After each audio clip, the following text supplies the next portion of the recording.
Muy buenas tardes a todos. Bienvenidos a un nuevo webinar organizado por el Instituto de Estudios Cajasol, unos webinars que empezamos a desarrollar con la entrada en vigor del estado de alarma, con el inicio de este confinamiento, un confinamiento que parecía que iba a ser temporal, de escasamente 2 semanas. Dicen que a veces nada dura tanto como lo provisional. Aquí seguimos a finales de abril organizando estos webinars. Es posible que incluso finalice el confinamiento y sigamos organizándolo, porque no hubiéramos tenido capacidad en nuestros teatros del propio Instituto de Estudios Cajasol y de la Fundación Cajasol para atender todas las personas que se están apuntando a todo este ciclo que estamos desarrollando. Hoy tenemos con exactitud 607 personas inscritas. En fin, a todos ustedes les damos la bienvenida y las gracias por confiar en este desarrollo. Estos webinars forman parte de un ciclo de actividades que organiza la Fundación Cajasol en su conjunto. Les hemos repetido en estas actividades que la propia Fundación, desde el inicio también de este confinamiento, ha puesto a disposición de todos ustedes una serie de teléfonos para que resuelvan cualquier duda relacionada con la irrupción del coronavirus, con esta enfermedad COVID-19 que tanto nos está afectando. A través del teléfono 955-022-207 ustedes pueden contactar con este equipo de médicos voluntarios en esta acción que de forma coordinada con el Colegio Oficial de Médicos de Sevilla y con la Consejería de Salud y Familia de la Junta de Andalucía estamos desarrollando.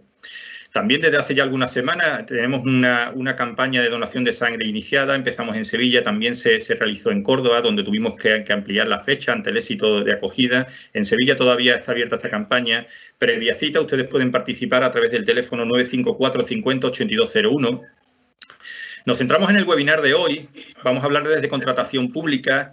Saben ustedes que hay una enorme controversia que se ha generado con la aprobación de las medidas que han tenido una fuerte irrupción en los contratos del sector público, que tiene un peso importantísimo en nuestra economía, un 20% del PIB. Todo ello hace más que necesaria que abordemos durante una tarde toda la incertidumbre jurídica que se está generando.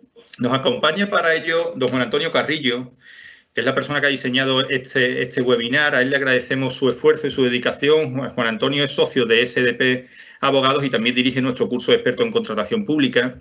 Como ponentes vamos a tener la oportunidad de conversar con don Pedro Luis Roas, magistrado especialista de la Sala del Contencioso Administrativo del Tribunal Superior de Justicia de Andalucía, y también con don Francisco Montes, letrado de la Junta de Andalucía en excedencia. Con todos ellos vamos a charlar, vamos a debatir, y también con todos ustedes encontrarán en sus pantallas en la parte derecha un chat en el que pueden trasladarnos sus preguntas para que en la parte final de este coloquio podamos conversar y podamos trasladarle todas ellas. No vamos a demorar más el inicio de esta intervención. Don Juan Antonio Carrillo, te cedemos la palabra para que comience ya cuando quieras el coloquio. Muchas gracias. Muchas gracias, Álvaro. Buenas tardes a todos. Quisiera agradecer en primer lugar al Instituto de Estudios Cajasol la acogida tan calurosa que ha hecho de esta iniciativa. Es una iniciativa que surge o que nace del curso de expertos en contratación pública que organiza el Instituto de Estudios Cajasol, y quisiera también saludar a las personas que se han unido a esta plataforma, pero muy especialmente a los alumnos del curso, que me consta que están todos siguiendo la sesión, así como a algunos de sus profesores que han tenido la amabilidad de acompañarnos a lo largo de este webinar. El webinar surge en el contexto del curso, como decía, en un momento además en el que el curso se vio interrumpido justamente cuando impartíamos el módulo relativo a la ejecución de los contratos, que es el tema que probablemente vayamos a desarrollar de forma más extensa en la sesión de hoy.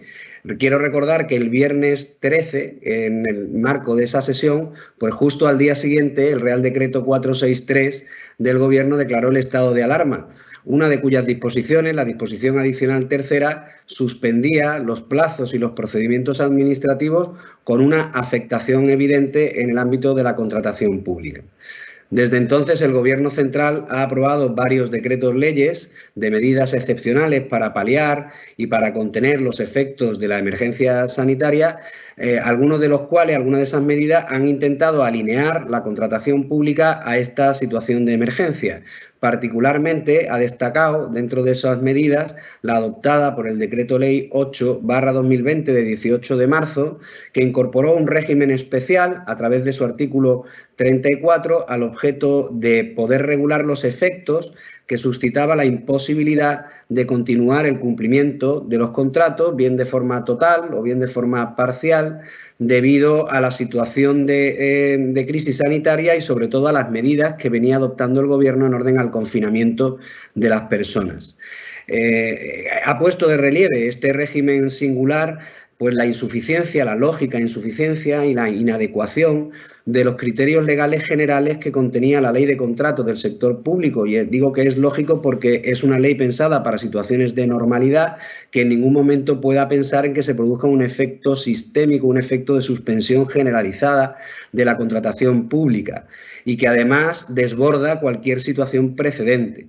De hecho, esa ley pues contemplaba estas circunstancias, como digo, de forma excepcional, desde la perspectiva de la fuerza mayor o de circunstancias imprevisibles en el ámbito que pudieran acaecer en el ámbito de la ejecución de un contrato, y además con un efecto muy singular, que es un efecto distinto al que prevé la legislación civil de contratos, el artículo 1105 del Código Civil, que estas circunstancias de acontecimientos que podemos calificar de fuerza mayor sobrevenida, tiene un efecto de liberar a los contratistas del cumplimiento de sus obligaciones, mientras que en el ámbito de la contratación pública el efecto que se busca es distinto, justamente por la obligación de continuidad de los servicios públicos y del principio de atención efectiva a los intereses generales. Lo que se pretende en estos supuestos es que el contratista no sufra, no padezca los daños que se derivan de este tipo de medidas, y por lo tanto se prevén medidas indemnizatorias. Lo que ha hecho ese Real Decreto, ese artículo 34, que luego comentaremos muy detenidamente, ha sido introducir un régimen especial a la baja en esa finalidad compensatoria.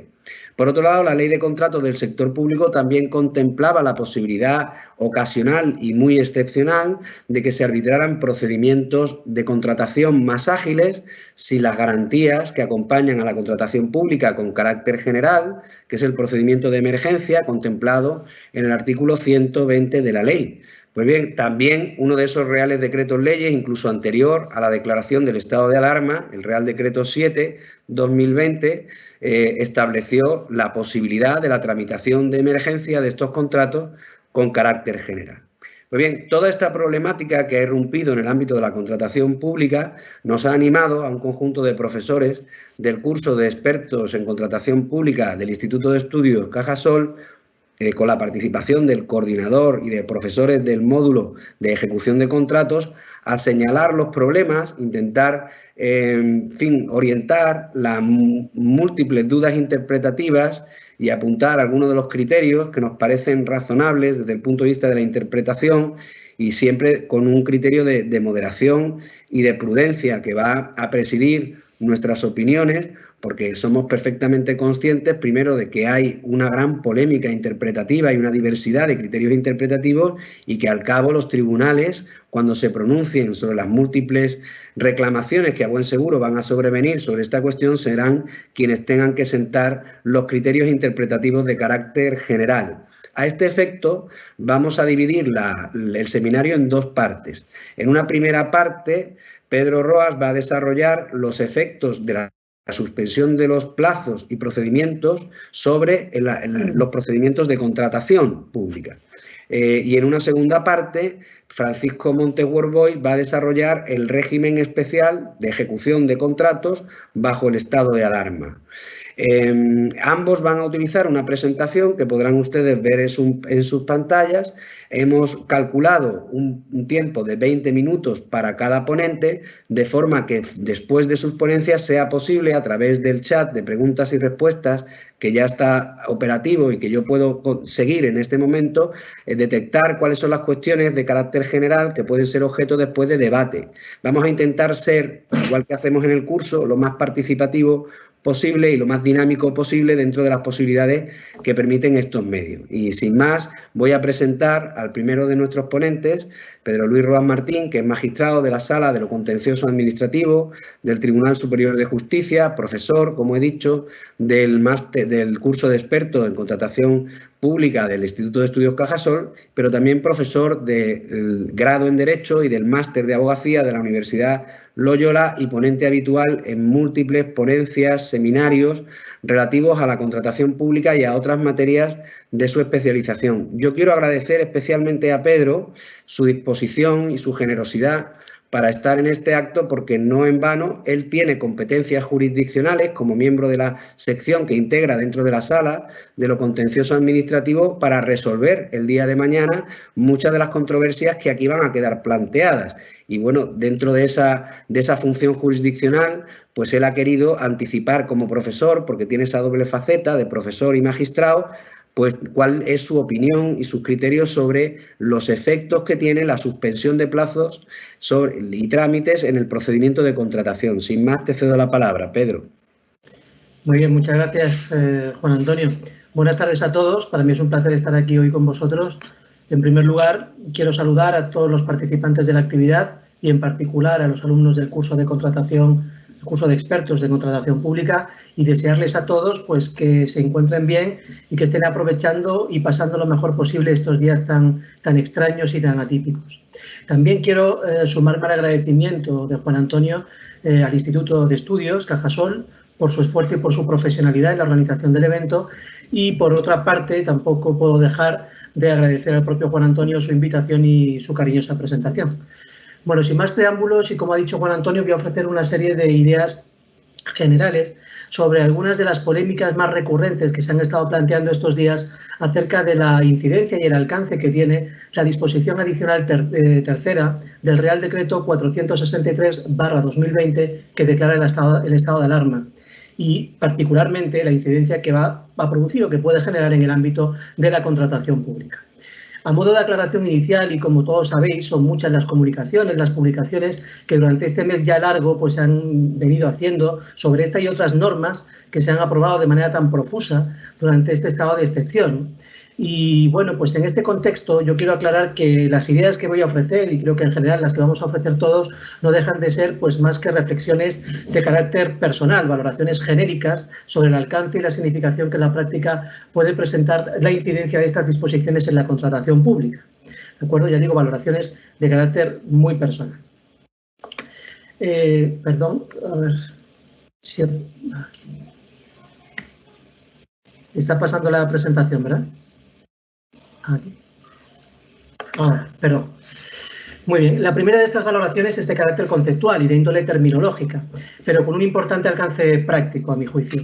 Como sabéis, la disposición... Pedro, disculpa, espérate, no estamos compartiendo bien la pantalla, no sé si puedes compartirla de nuevo. Perdón. Pues, a ver.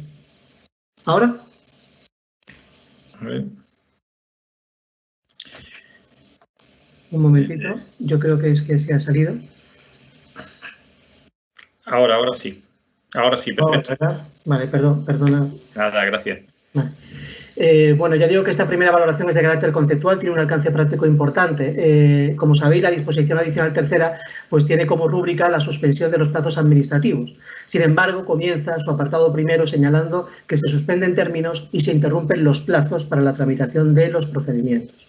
El tenor literal del título de esta disposición yo creo que ya permite atisbar un poco cuál es la verdadera naturaleza de la interrupción de plazos. Yo creo que se trata de una verdadera suspensión. Una vez que se levante el estado de alarma, sus prórrogas y cese la situación de hecho que justifica la aplicación de esta disposición, se reanudará el cómputo del plazo desde el momento concreto en el que se produjo su suspensión. ¿De acuerdo?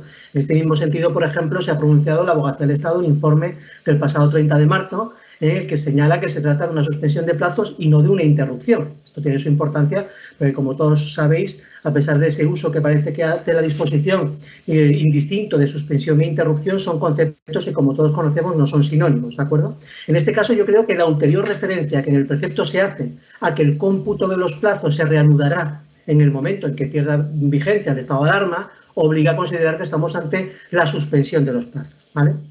El tiempo transcurrido hasta la declaración del estado de alarma no se recupera, se reanuda por el tiempo restante una vez que se levante. Quiero también destacar que el cómputo de los plazos es una de las cuestiones que más polémica está planteando en general. Es cierto que su análisis excede del ámbito de esta presentación, pero yo no me resisto a que entre las múltiples aportaciones que al respecto se han hecho, dejar apuntado al menos Una de las propuestas, que tiene su importancia porque ha sido elaborada por el Consejo General del Poder Judicial y remitida al Gobierno de la Nación con el fin de que estudie la inclusión de esta propuesta en un futuro Real Decreto Ley de medidas urgentes de la Administración de Justicia, una propuesta de cómputo de plazos, de cómo se van a computar estos plazos, y no solo los judiciales, sino también los de carácter procesal. En definitiva, una propuesta de interpretación de las disposiciones adicionales segunda, tercera y cuarta del Real Decreto, con la finalidad de evitar que posteriormente tengamos una multiplicidad de litigios y una conflictividad excesiva. Pues bien, el Consejo en su propuesta señala, como hemos dicho anteriormente, que se trata de suspensión de plazos y que, por lo tanto, se reanudarán por el tiempo que reste el primer día en que el estado de alarma no esté vigente. Pero añade, por ejemplo, que los plazos establecidos por días, los restantes que se computen como hábiles o naturales, según el plazo interrumpido o suspendido. O sea, que cuando se trate de plazos señalados por día, la reanudación tomará en cuenta la naturaleza de los días que correspondían a ese plazo en el momento de su suspensión. Cuando se trate de plazos establecidos por meses o por años, el Consejo propone que para determinar el día final del plazo se añadirán, a partir del día del vencimiento ordinario, computado de fecha a fecha, como dice la ley, los días naturales del periodo de interrupción o de suspensión. ¿De acuerdo? Es solo una propuesta, pero ya digo que tiene su importancia porque se remite al Gobierno con la finalidad de que se incluya en una posterior reforma de alcance, pues como podéis ver, de alcance pues, muy importante, ¿no? A nivel de carácter, por ejemplo, procesal.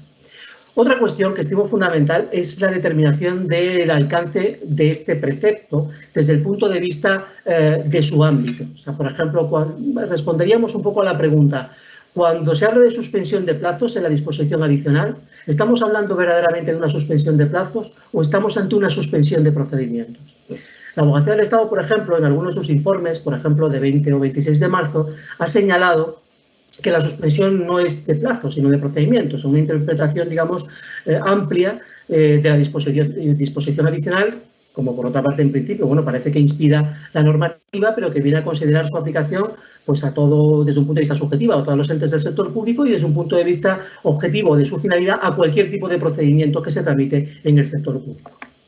Pues bien, yo creo que esta tesis puede llevar a coger una interpretación excesivamente extensiva. Creo, puede ser, que se identifique con la completa paralización de la actividad administrativa, salvo aquellas excepciones que motivadamente sean declaradas mediante un acuerdo expreso y que se basen en alguno de los supuestos que se recogen en la disposición adicional. Sin embargo, y sin desconocer también, por supuesto, toda la problemática que deriva de la insuficiencia y de la ausencia de medios personales y materiales que padecen muchas administraciones y muchos entes del sector público, lo cierto es que la actividad de la Administración continúa, ¿no? Y no solo en aspectos vinculados con la crisis sanitaria. La interpretación, por eso, que lleva a considerar la suspensión de todos los procedimientos, entiendo que obligaría a que en cualquier ámbito de la actividad administrativa sería preciso ajustarse a las exigencias de la disposición adicional, o sea, obligando a que el órgano competente dicte un acuerdo expreso y motivado levantando la suspensión con amparo en alguno de los supuestos excepcionales. Pensemos, por ejemplo, en determinados ámbitos de actividad interna o puramente organizativa de la Administración, o supuestos que no precisen de la realización de trámites a cargo de los interesados ni generen consecuencias para estos. No parece que el sentido de la disposición adicional sea extender la eficacia suspensiva automática de plazos a este tipo de actuaciones o a este tipo de procedimientos, ¿de acuerdo? Lo cierto, además, es que la disposición se refiere a la suspensión de plazos administrativos para la tramitación de procedimientos, ¿no? Y ello yo creo que remite necesariamente a supuestos en los que pues, la Administración o el ente del sector público inicia una actuación y desarrolla un procedimiento hasta que alcanza un nivel de trámite que generalmente implica la intervención de terceros o genera consecuencias para esto, los plazos en definitiva. Y desde esta perspectiva, la incidencia de la disposición adicional sí es amplia. Cuando dice que suspende plazos tanto para la Administración como para los administrados. Plazos para resolver, para notificar, para interponer un recurso, para realizar actuaciones concretas, trámites de audiencia. Por otra parte, esta idea, ya digo que a pesar o sea, que además de ser la que deriva de la propia literalidad del precepto, es la que se corresponde en mayor medida con su finalidad. Y por otro lado, también para completar esta primera aproximación, creo que es importante destacar que la suspensión de términos y la interrupción de plazos se aplicará a todo el sector público, según se define, dice la disposición, en la Ley 39/2015, con lo cual remite a esta norma para identificar cuál es su ámbito subjetivo de aplicación. El ámbito, por lo tanto, en principio es total, podríamos decir, que alcanza a la totalidad del sector público. Por ejemplo, la Abogacía del Estado, en un informe 19 de marzo, se ha pronunciado favorablemente a que afecta, por ejemplo, a la contratación que desarrollen sociedades estatales o fundaciones públicas, ¿no? Con lo cual, yo creo que aquí, en este sentido, sí, la interpretación debe ser lo más amplia posible. Por otro lado, la suspensión de plazos no opera de una manera indiscriminada, podríamos decir, o total o absoluta. Se establecen en la disposición adicional una serie de excepciones. Que precisamente su interpretación, la interpretación del alcance de estas excepciones, también ha planteado una amplia controversia. En todos los supuestos, para empezar, a los que se refiere esta disposición adicional como supuestos excepcionales, se exige que el órgano competente dicte una resolución, un acuerdo motivado que ordene el levantamiento de la suspensión o la continuación del trámite. Es una decisión expresa que justifique las razones por las que se estima que concurre alguna de las situaciones excepcionales que se relacionan en la disposición y que justifican, por lo tanto, la continuación de la actividad. El primer supuesto que quiero destacar es el que aparece recogido en el apartado tercero de esa disposición adicional, que permite que el órgano pueda adoptar medidas concretas de ordenación e instrucción estrictamente indispensables para evitar perjuicios graves en los derechos e intereses del interesado en el procedimiento y siempre que el interesado manifieste su conformidad. La disposición parece que se refiere a actuaciones de impulso, de ordenación y de cumplimiento de trámites durante el expediente administrativo, en los términos que se definen estas actuaciones de instrucción en la Ley 39/2015. Podemos entender una perspectiva o apreciar una perspectiva más restrictiva, que sería la que alcanza aquellos actos que se definen en los artículos 70 a 74 de la Ley 39, o incluso a cualesquiera otros actos de instrucción o investigación en una concepción más amplia que encuadraría todas las disposiciones del capítulo cuarto del título cuarto de la Ley 39, que se dedica precisamente a la instrucción del procedimiento y que alcanza la práctica de medios de prueba, emisión de informes, incluso participación de interesados. En cualquier caso, esta previsión inicial parece ir destinada a autorizar al organismo competente, mediante resolución motivada, a acordar la realización de alguno o algunos de estos trámites en concreto. ¿De acuerdo? Y por otra parte, con una técnica de redacción un poco criticable, la disposición añade que el órgano competente también podrá acordar que no se suspenda cualquier plazo, dice ahora, cuando el interesado manifieste su conformidad. Se trata, por lo tanto, aquí de una posibilidad de que los interesados renuncien a la particularidad que esta normativa excepcional les reconoce a la hora de obtener la paralización de la actuación administrativa en una situación en la que para todos es perfectamente comprensible que resulta difícil reaccionar ante los actos de la Administración. Por lo demás, creo que también es preciso tomar en cuenta que se podrá acordar motivadamente la continuación del procedimiento en otros supuestos que aparecen recogidos en la disposición, como son los relativos a situaciones estrechamente vinculadas a hechos justificativos del estado de alarma o que sean indispensables para la protección del interés general y para el funcionamiento básico de los servicios. Sobre estos dos veremos alguna cuestión relacionada con la contratación pública más en concreto. Pues bien, en este escenario de carácter general que estamos explicando se plantean múltiples cuestiones acerca de la incidencia que la suspensión de plazos produce, y ya está produciendo, en el ámbito de la contratación pública.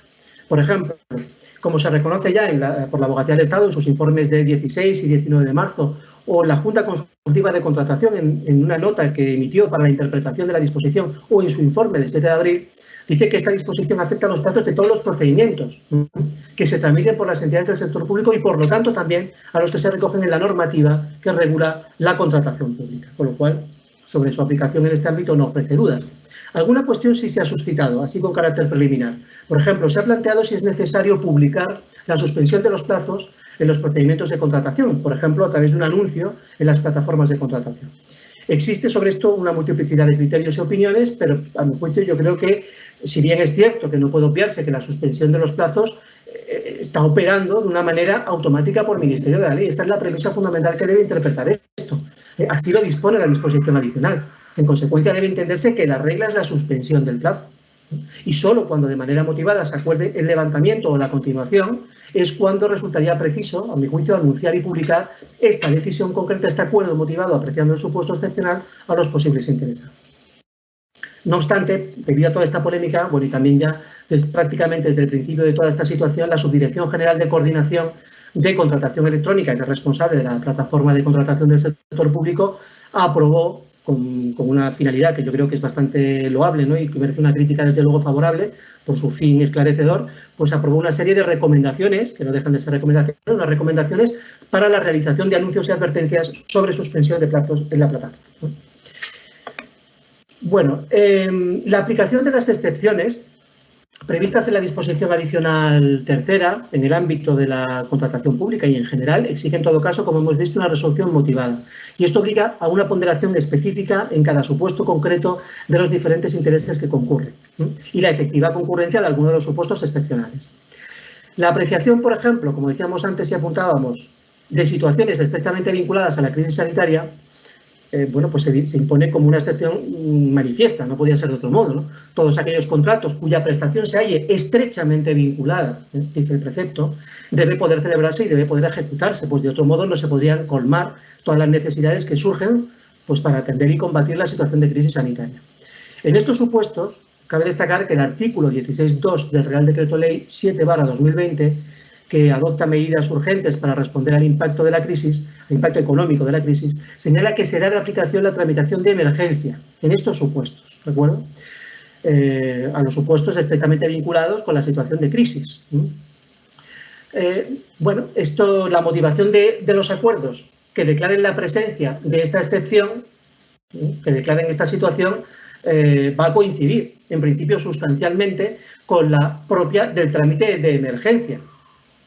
Si nos vamos al artículo 120 de la Ley de Contratos, precisamente permite que por razón de la situación de grave peligro que comporta, en este caso comportaría la crisis sanitaria, el órgano de contratación puede tramitar sin tramitar el expediente, puede ordenar la ejecución de lo que necesite para atender a los acontecimientos, satisfacer las necesidades o contratar libremente.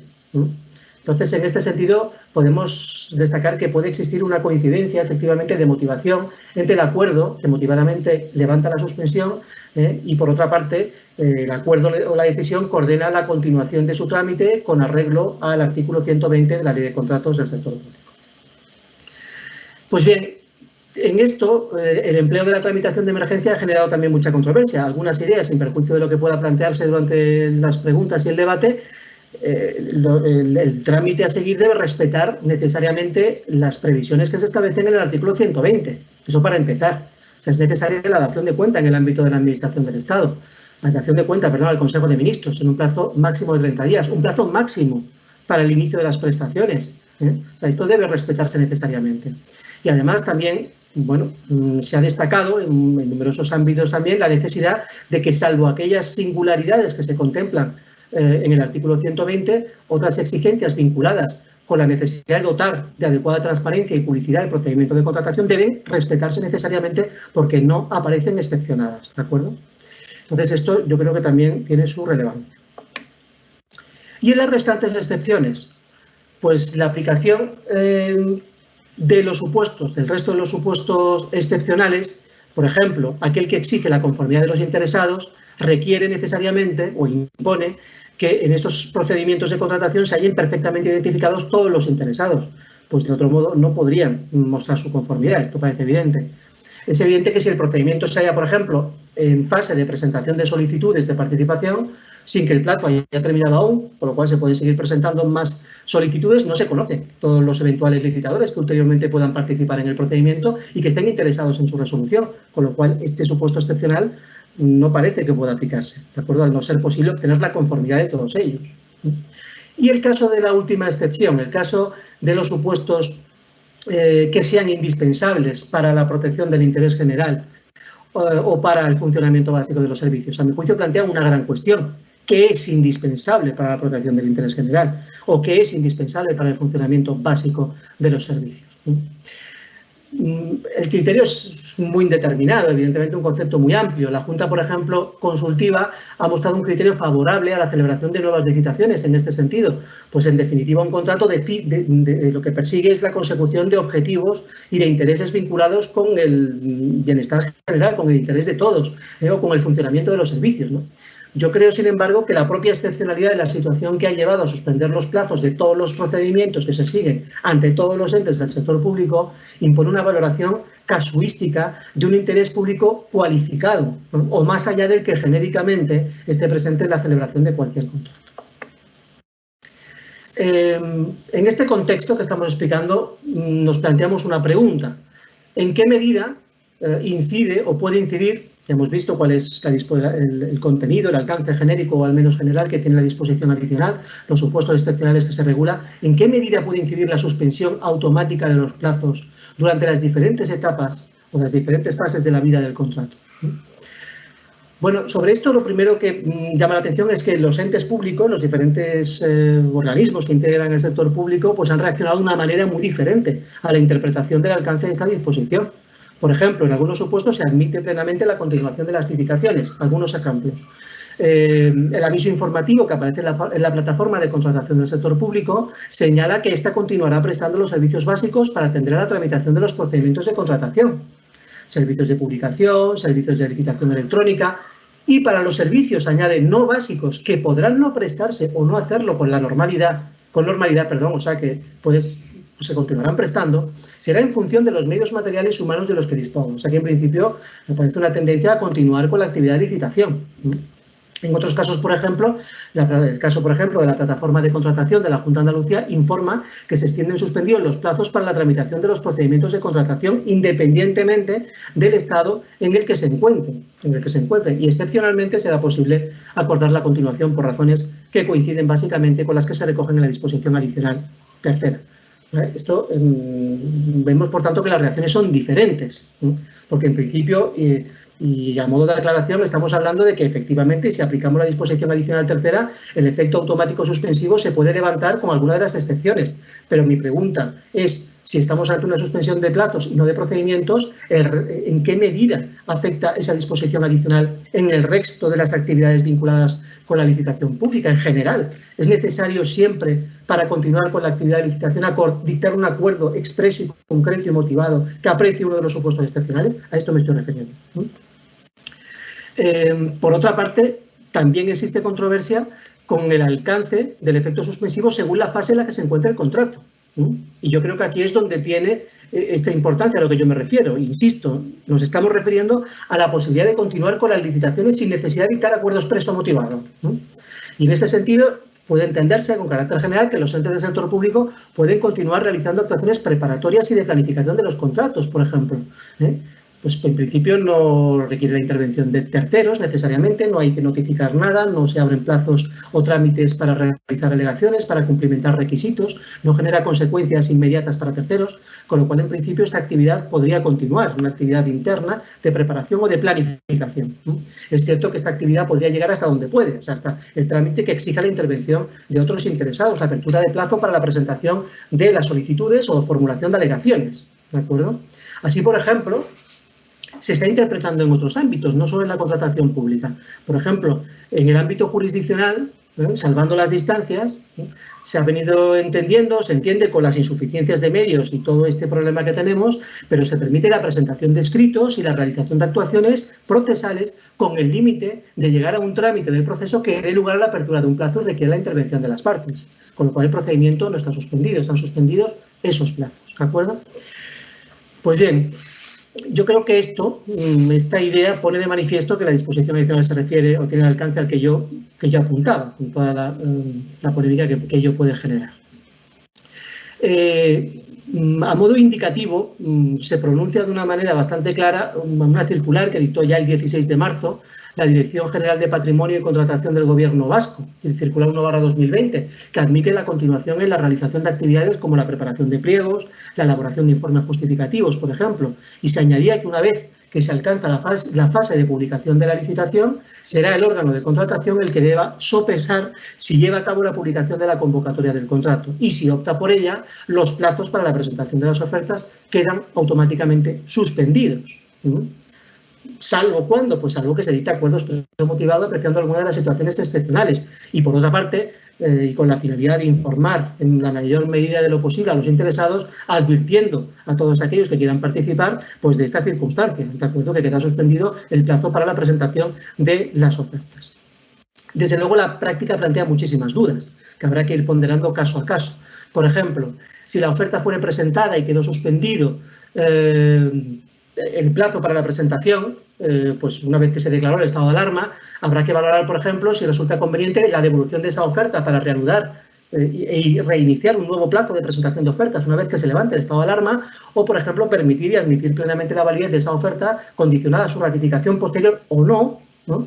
Pero simplemente pues ofreciendo, por ejemplo, al licitador la posibilidad de volver a presentarla cuando se levante el estado de alarma, ¿no? Esto habrá que valorarlo también en función de cada uno de los supuestos. Con lo cual, yo creo que en este sentido, sí, una regla que podríamos establecer, con independencia de la casuística, es que todos aquellos expedientes de contratación que se encuentren en fases de trámites a cumplimentar por los licitadores, presentación de ofertas, proposiciones, candidaturas, pues estas quedan automáticamente suspendidos, ¿de acuerdo? Salvo que de manera motivada se ordene su continuación. También, por ejemplo, se ha suscitado la duda relativa a la continuación de actos internos de contratación tras la presentación de las ofertas. Por ejemplo, valoración de las ofertas, su clasificación, propuestas de la mesa de contratación, su aceptación, tal. Pues sobre esto yo creo que, bueno, habrá que tomar en cuenta si efectivamente la ley de contratos establece o recoge un plazo, pues este plazo quedará automáticamente suspendido, aun cuando se trate de también una actividad puramente interna u organizativa, ¿no? Por ejemplo, si se designa una oferta como la más ventajosa por el órgano de contratación, queda suspendido necesariamente el plazo para la presentación de los documentos a los que se refiere el artículo 50.2 de la ley, para que pueda ese licitador ser nombrado adjudicatario, sin perjuicio, por supuesto, de alguno de los supuestos excepcionales que legitimen el acuerdo motivado por ordenar la continuación del procedimiento. ¿De acuerdo? Con lo cual yo creo que esto un poco se puede plantear desde esta perspectiva, ¿vale? También, por ejemplo, en relación con el acto de adjudicación, al que se refiere el artículo 158 de la formalización del contrato. Si estamos ante preceptos que recogen plazos para llevarlos a cabo, estos plazos quedan suspendidos automáticamente. Bueno, y sobre la incidencia en el recurso especial, el régimen del recurso especial ofrece algunas particularidades, sin duda. La aplicación literal de la disposición adicional tercera, en principio, llevaba igualmente a entender suspendido el recurso especial con sus trámites, plazo para interposición, trámite, resolución, salvo que se apreciara motivadamente un supuesto de los excepcionales de la disposición adicional. Esta norma, la disposición adicional, suspende todo trámite y resolución, máxime cuando estamos ante un procedimiento sometido a plazos como este y que exige la intervención de los interesados. Ya digo, salvo algún supuesto excepcional. En cuanto a esta cuestión, además, se añade el apartado primero de la disposición adicional octava del Real Decreto Ley 11/2020 de medidas complementarias, que recuerdo que contemplaba que el cómputo de los plazos para interponer recursos en vía administrativa o para instar cualesquiera procedimientos de impugnación, entre otros, se computará antes del día hábil siguiente a la fecha de la finalización de la declaración del estado de alarma. ¿De acuerdo? Con lo cual, esos términos tan amplios de cualquier procedimiento de impugnación permitía extender esta previsión también al recurso especial. Con lo cual, una aplicación literal de estas previsiones llevaba a entender paralizado el plazo para la interposición del recurso y, si estaba en trámite o dentro del plazo de resolución, también a considerarlos suspendidos. Las consecuencias de esta interpretación pues, son, como podéis imaginar, pues, graves en la medida que comporta una paralización completa de esta actividad, ¿no? Llevarían a estimar, por ejemplo, que en el caso de la interposición de un recurso especial frente a un acuerdo de adjudicación, el efecto suspensivo, ¿no?, se extendería hasta el levantamiento de la suspensión de la disposición adicional tercera tras el fin del estado de alarma y la resolución del recurso. Y debe entenderse además, o debería entenderse también, aplicable este efecto si el acuerdo de adjudicación susceptible de recurso especial no fue recurrido. Pero, por ejemplo, al tiempo de la declaración del estado de alarma no había expirado el plazo para la interposición del recurso especial, ¿de acuerdo? Y todo ello, ya digo, salvo acuerdo motivado que aprecie algún supuesto excepcional. La cuestión ha generado, ya digo, mucha controversia y pronunciamientos muy diferentes. Encontramos, por ejemplo, algunos tribunales de recursos contractuales como Aragón o Navarra que han suspendido completamente plazos y actuaciones. Otros, por ejemplo, como el de Castilla y León, Cataluña o el Tribunal Central, no lo han hecho y están resolviendo. Si visitamos, por ejemplo, la web del Tribunal Central de Recursos, vemos que las últimas resoluciones están tratadas el pasado 2 de abril. Y en estas resoluciones no se contiene valoración alguna de la excepcionalidad de la situación que justifica el dictado de la resolución al margen de la disposición adicional tercera. En el caso de Andalucía, por ejemplo, la nota informativa que emite el Tribunal de Recursos afirma que quedan suspendidos los términos e interrumpidos los plazos para la interposición de recursos y reclamaciones, así como para su tramitación, pero no dice nada sobre su resolución. Si acogemos la tesis mayoritaria, como apuntábamos un poco al principio, deberíamos estar en la aplicación motivada de los supuestos excepcionales que deberán ser apreciados en trámite de recurso especial para continuar con la tramitación. Así, por ejemplo, sería admisible el levantamiento de la suspensión con la conformidad del interesado si solo hubiere, por ejemplo, presentado la oferta a un licitador o en el caso de que fueran varios y todos estuvieran conformes. Pero también puede entenderse con la otra tesis, con la tesis, digamos, que permite, por ejemplo, el dictado de resoluciones, la del Tribunal Central o el caso de Castilla y León, que el dictado de la resolución y su notificación a los interesados no les perjudica. Pues tienen abierta la posibilidad de interponer el recurso contencioso administrativo cuyo plazo está suspendido. Esta tesis, sin duda, tiene un mayor alcance práctico, ¿no? Porque permite que cuando se reanude la actividad, bueno, pues el volumen de conflictos y de recursos que haya pendiente, pues la cosa esté un poquito mejor, ¿no? Sin embargo, en una primera aproximación tampoco parece que tenga un encuadramiento acorde con el efecto suspensivo de todos los plazos que se recogía en la disposición adicional tercera. Y además puede plantear algunos problemas de medios, ¿no? Yo nuevamente traigo a colación, salvando nuevamente las distancias, que en el ámbito jurisdiccional puede entenderse que los órganos judiciales deben seguir dictando sentencias que pongan término al proceso, quedando en suspenso el plazo para recurrir, por ejemplo, en apelación o casación, tras su notificación. De hecho, hay alguna comunicación del Consejo en el que indica que la suspensión de plazos no quiere decir que todos los días durante los que se extienda el estado de alarma son inhábiles. Yo creo que esto plantea efectivamente mucha controversia y máxime cuando existen esos medios, o sea, esos problemas de medios y de personal que, por ejemplo, impiden la notificación de las resoluciones. Pero bueno, esto efectivamente plantea este problema. También se ha suscitado la polémica relativa a la formalización del contrato tras la resolución del recurso especial. Aquí también estaríamos en presencia de plazos legales para hacerlo, con arreglo al artículo 153, apartado tercero, con lo cual tendríamos también ese problema, incluso en los casos de interposición de recurso especial, como digo, ¿no? Y el interés que concurre del resto de los licitadores para que el cumplimiento de ese trámite que recoge el apartado tercero se cumplimente adecuadamente por el adjudicatario, ¿no? Por las consecuencias que aparecen en el apartado cuarto de ese mismo precepto, ¿no? Con lo cual yo creo que aquí nuevamente nos encontramos con este problema, este plazo queda suspendido automáticamente. En este análisis debe analizarse también, desde una perspectiva que modifica o altera un poco todo esto que estamos diciendo, aquellos supuestos en los que fuera apreciada la excepcionalidad del procedimiento de contratación, ¿no?, con el fin de levantar la suspensión porque concurre a alguno de los supuestos que se recogen en la disposición adicional tercera. ¿Se extiende este efecto suspensivo al trámite del recurso especial?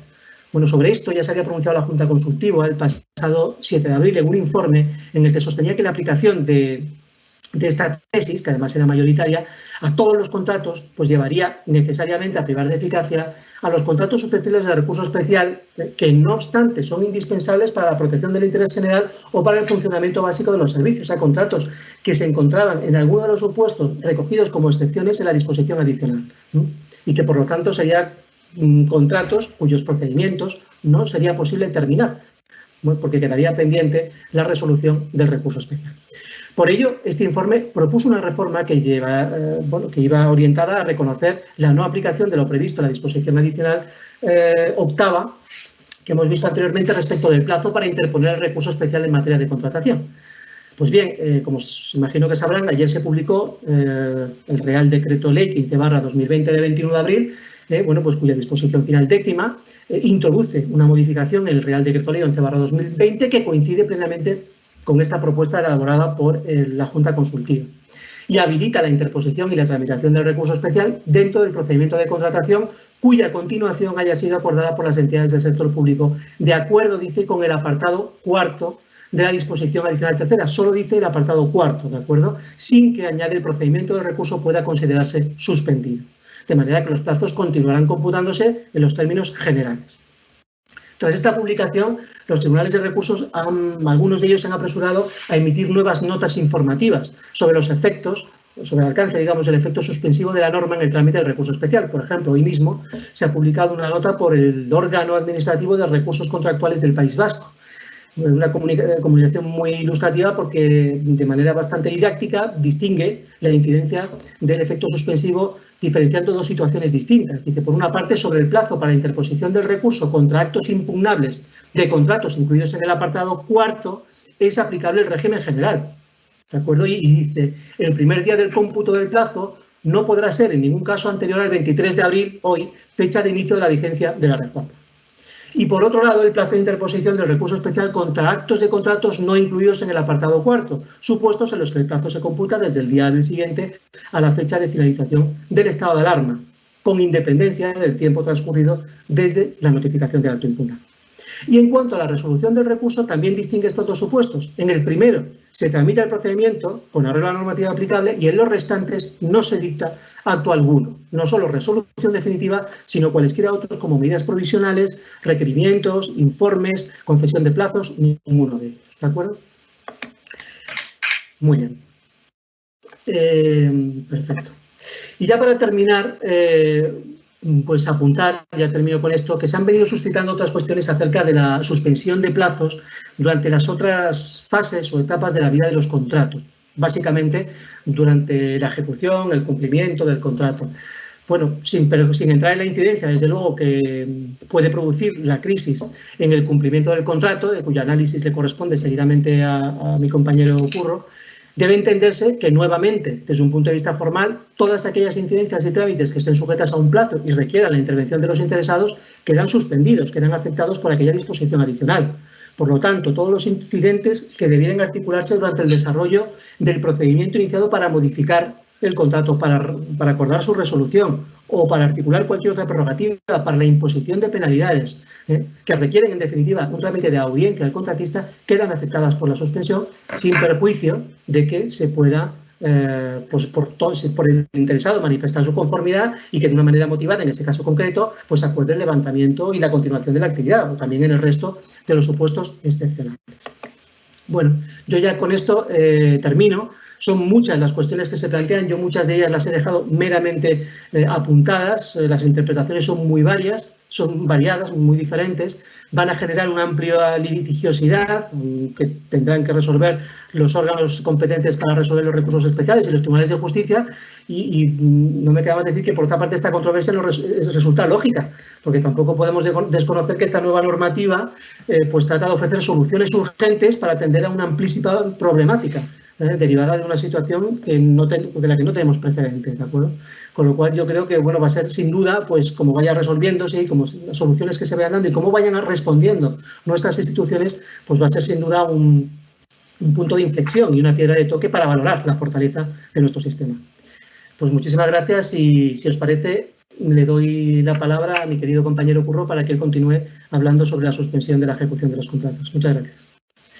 Enseguida, Curro, te cedemos la palabra. Gracias por tu intervención. En unos minutos volvemos contigo. Ya te anticipo que el chat está siendo muy activo, pero pasamos ya a la segunda conferencia. Juan Antonio Carrillo, tienes la palabra para que la puedas presentar. Gracias.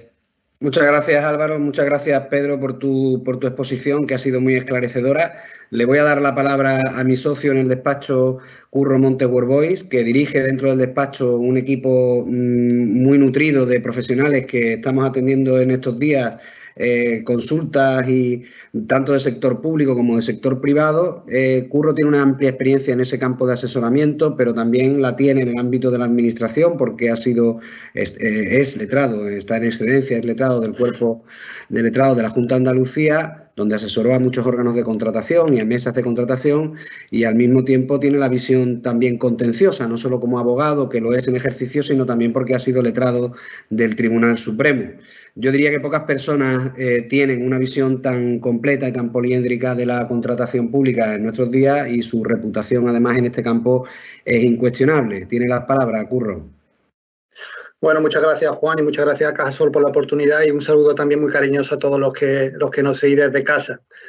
Yo tengo que tratar un tema quizás el más delicado, el que más controversias está suscitando, que es el relativo a las dudas en relación con la ejecución de los contratos que se ven afectados por el COVID, o mejor dicho, como ponemos en la presentación, hay que distinguir entre que una cosa, un concepto que puede ser el COVID, el coronavirus, que puede dar lugar a que se vean afectados de alguna manera los contratos, tanto públicos como privados, entre particulares, y las medidas normativas o gubernativas que se están adoptando para combatir el virus. Esto puede tener su incidencia a los efectos de las futuras reclamaciones. Podemos poner, por ejemplo, un caso típico, que os ponemos una gráfica relativa, un mero ejemplo puede ser un contrato de concesión de un aparcamiento, en el que en una línea azul podemos ver la situación de normalidad en el flujo de demanda de este contrato, esto es predicable a cualquier otro contrato administrativo, y en la línea naranja podéis ver cómo a mitad de marzo, el 13 de marzo en concreto, a consecuencia de las medidas adoptadas por el Gobierno, algunos contratos ya se suspendieron o se imposibilitaron de alguna manera con anterioridad, hay una caída radical en el flujo de demanda y, por tanto, un impacto en cómo se está ejercitando o cómo se está ejecutando ese contrato. Esta situación tiene su suelo en el periodo comprendido entre el 30 de marzo y el lunes de Pascua, en el que tuvimos ese periodo, ese supuesto de hibernación de la economía con el permiso retribuido recuperable, y en el que no solo ya había un impacto en la demanda o los destinatarios de los contratos, sino en la propia prestación del contrato, en la medida en que en muchos casos no se podía ejecutar porque los trabajadores no se podían desplazar a su centro de trabajo.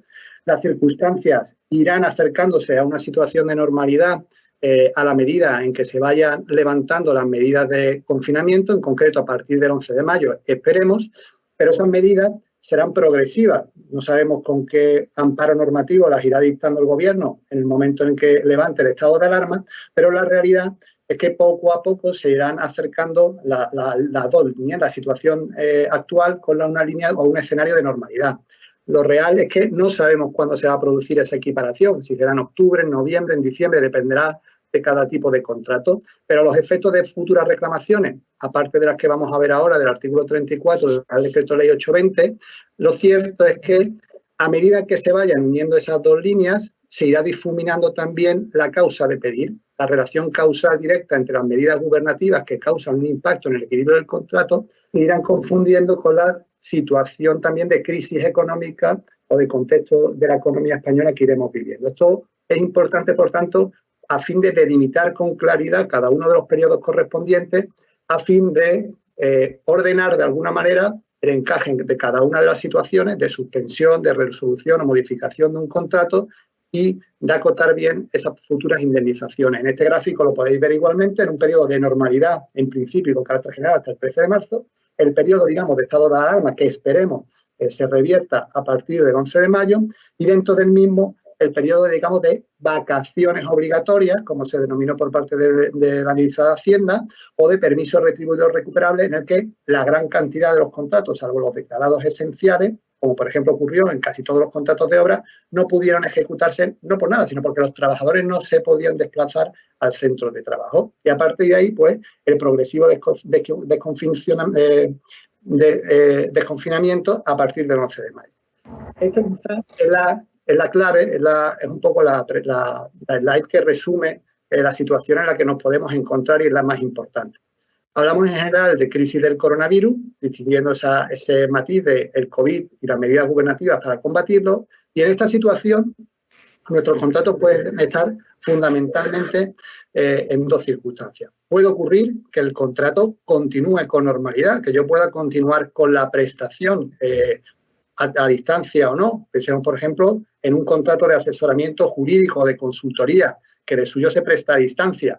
Aquí hay que introducir dos matices muy importantes. Uno, la importancia de la figura del responsable del contrato. El responsable del contrato tendrá que interpretar y dejar por escrito, siempre que sea posible, todas las incidencias que influyen en cómo se está ejecutando y cómo se adapta la prestación a las circunstancias en las que estamos viviendo.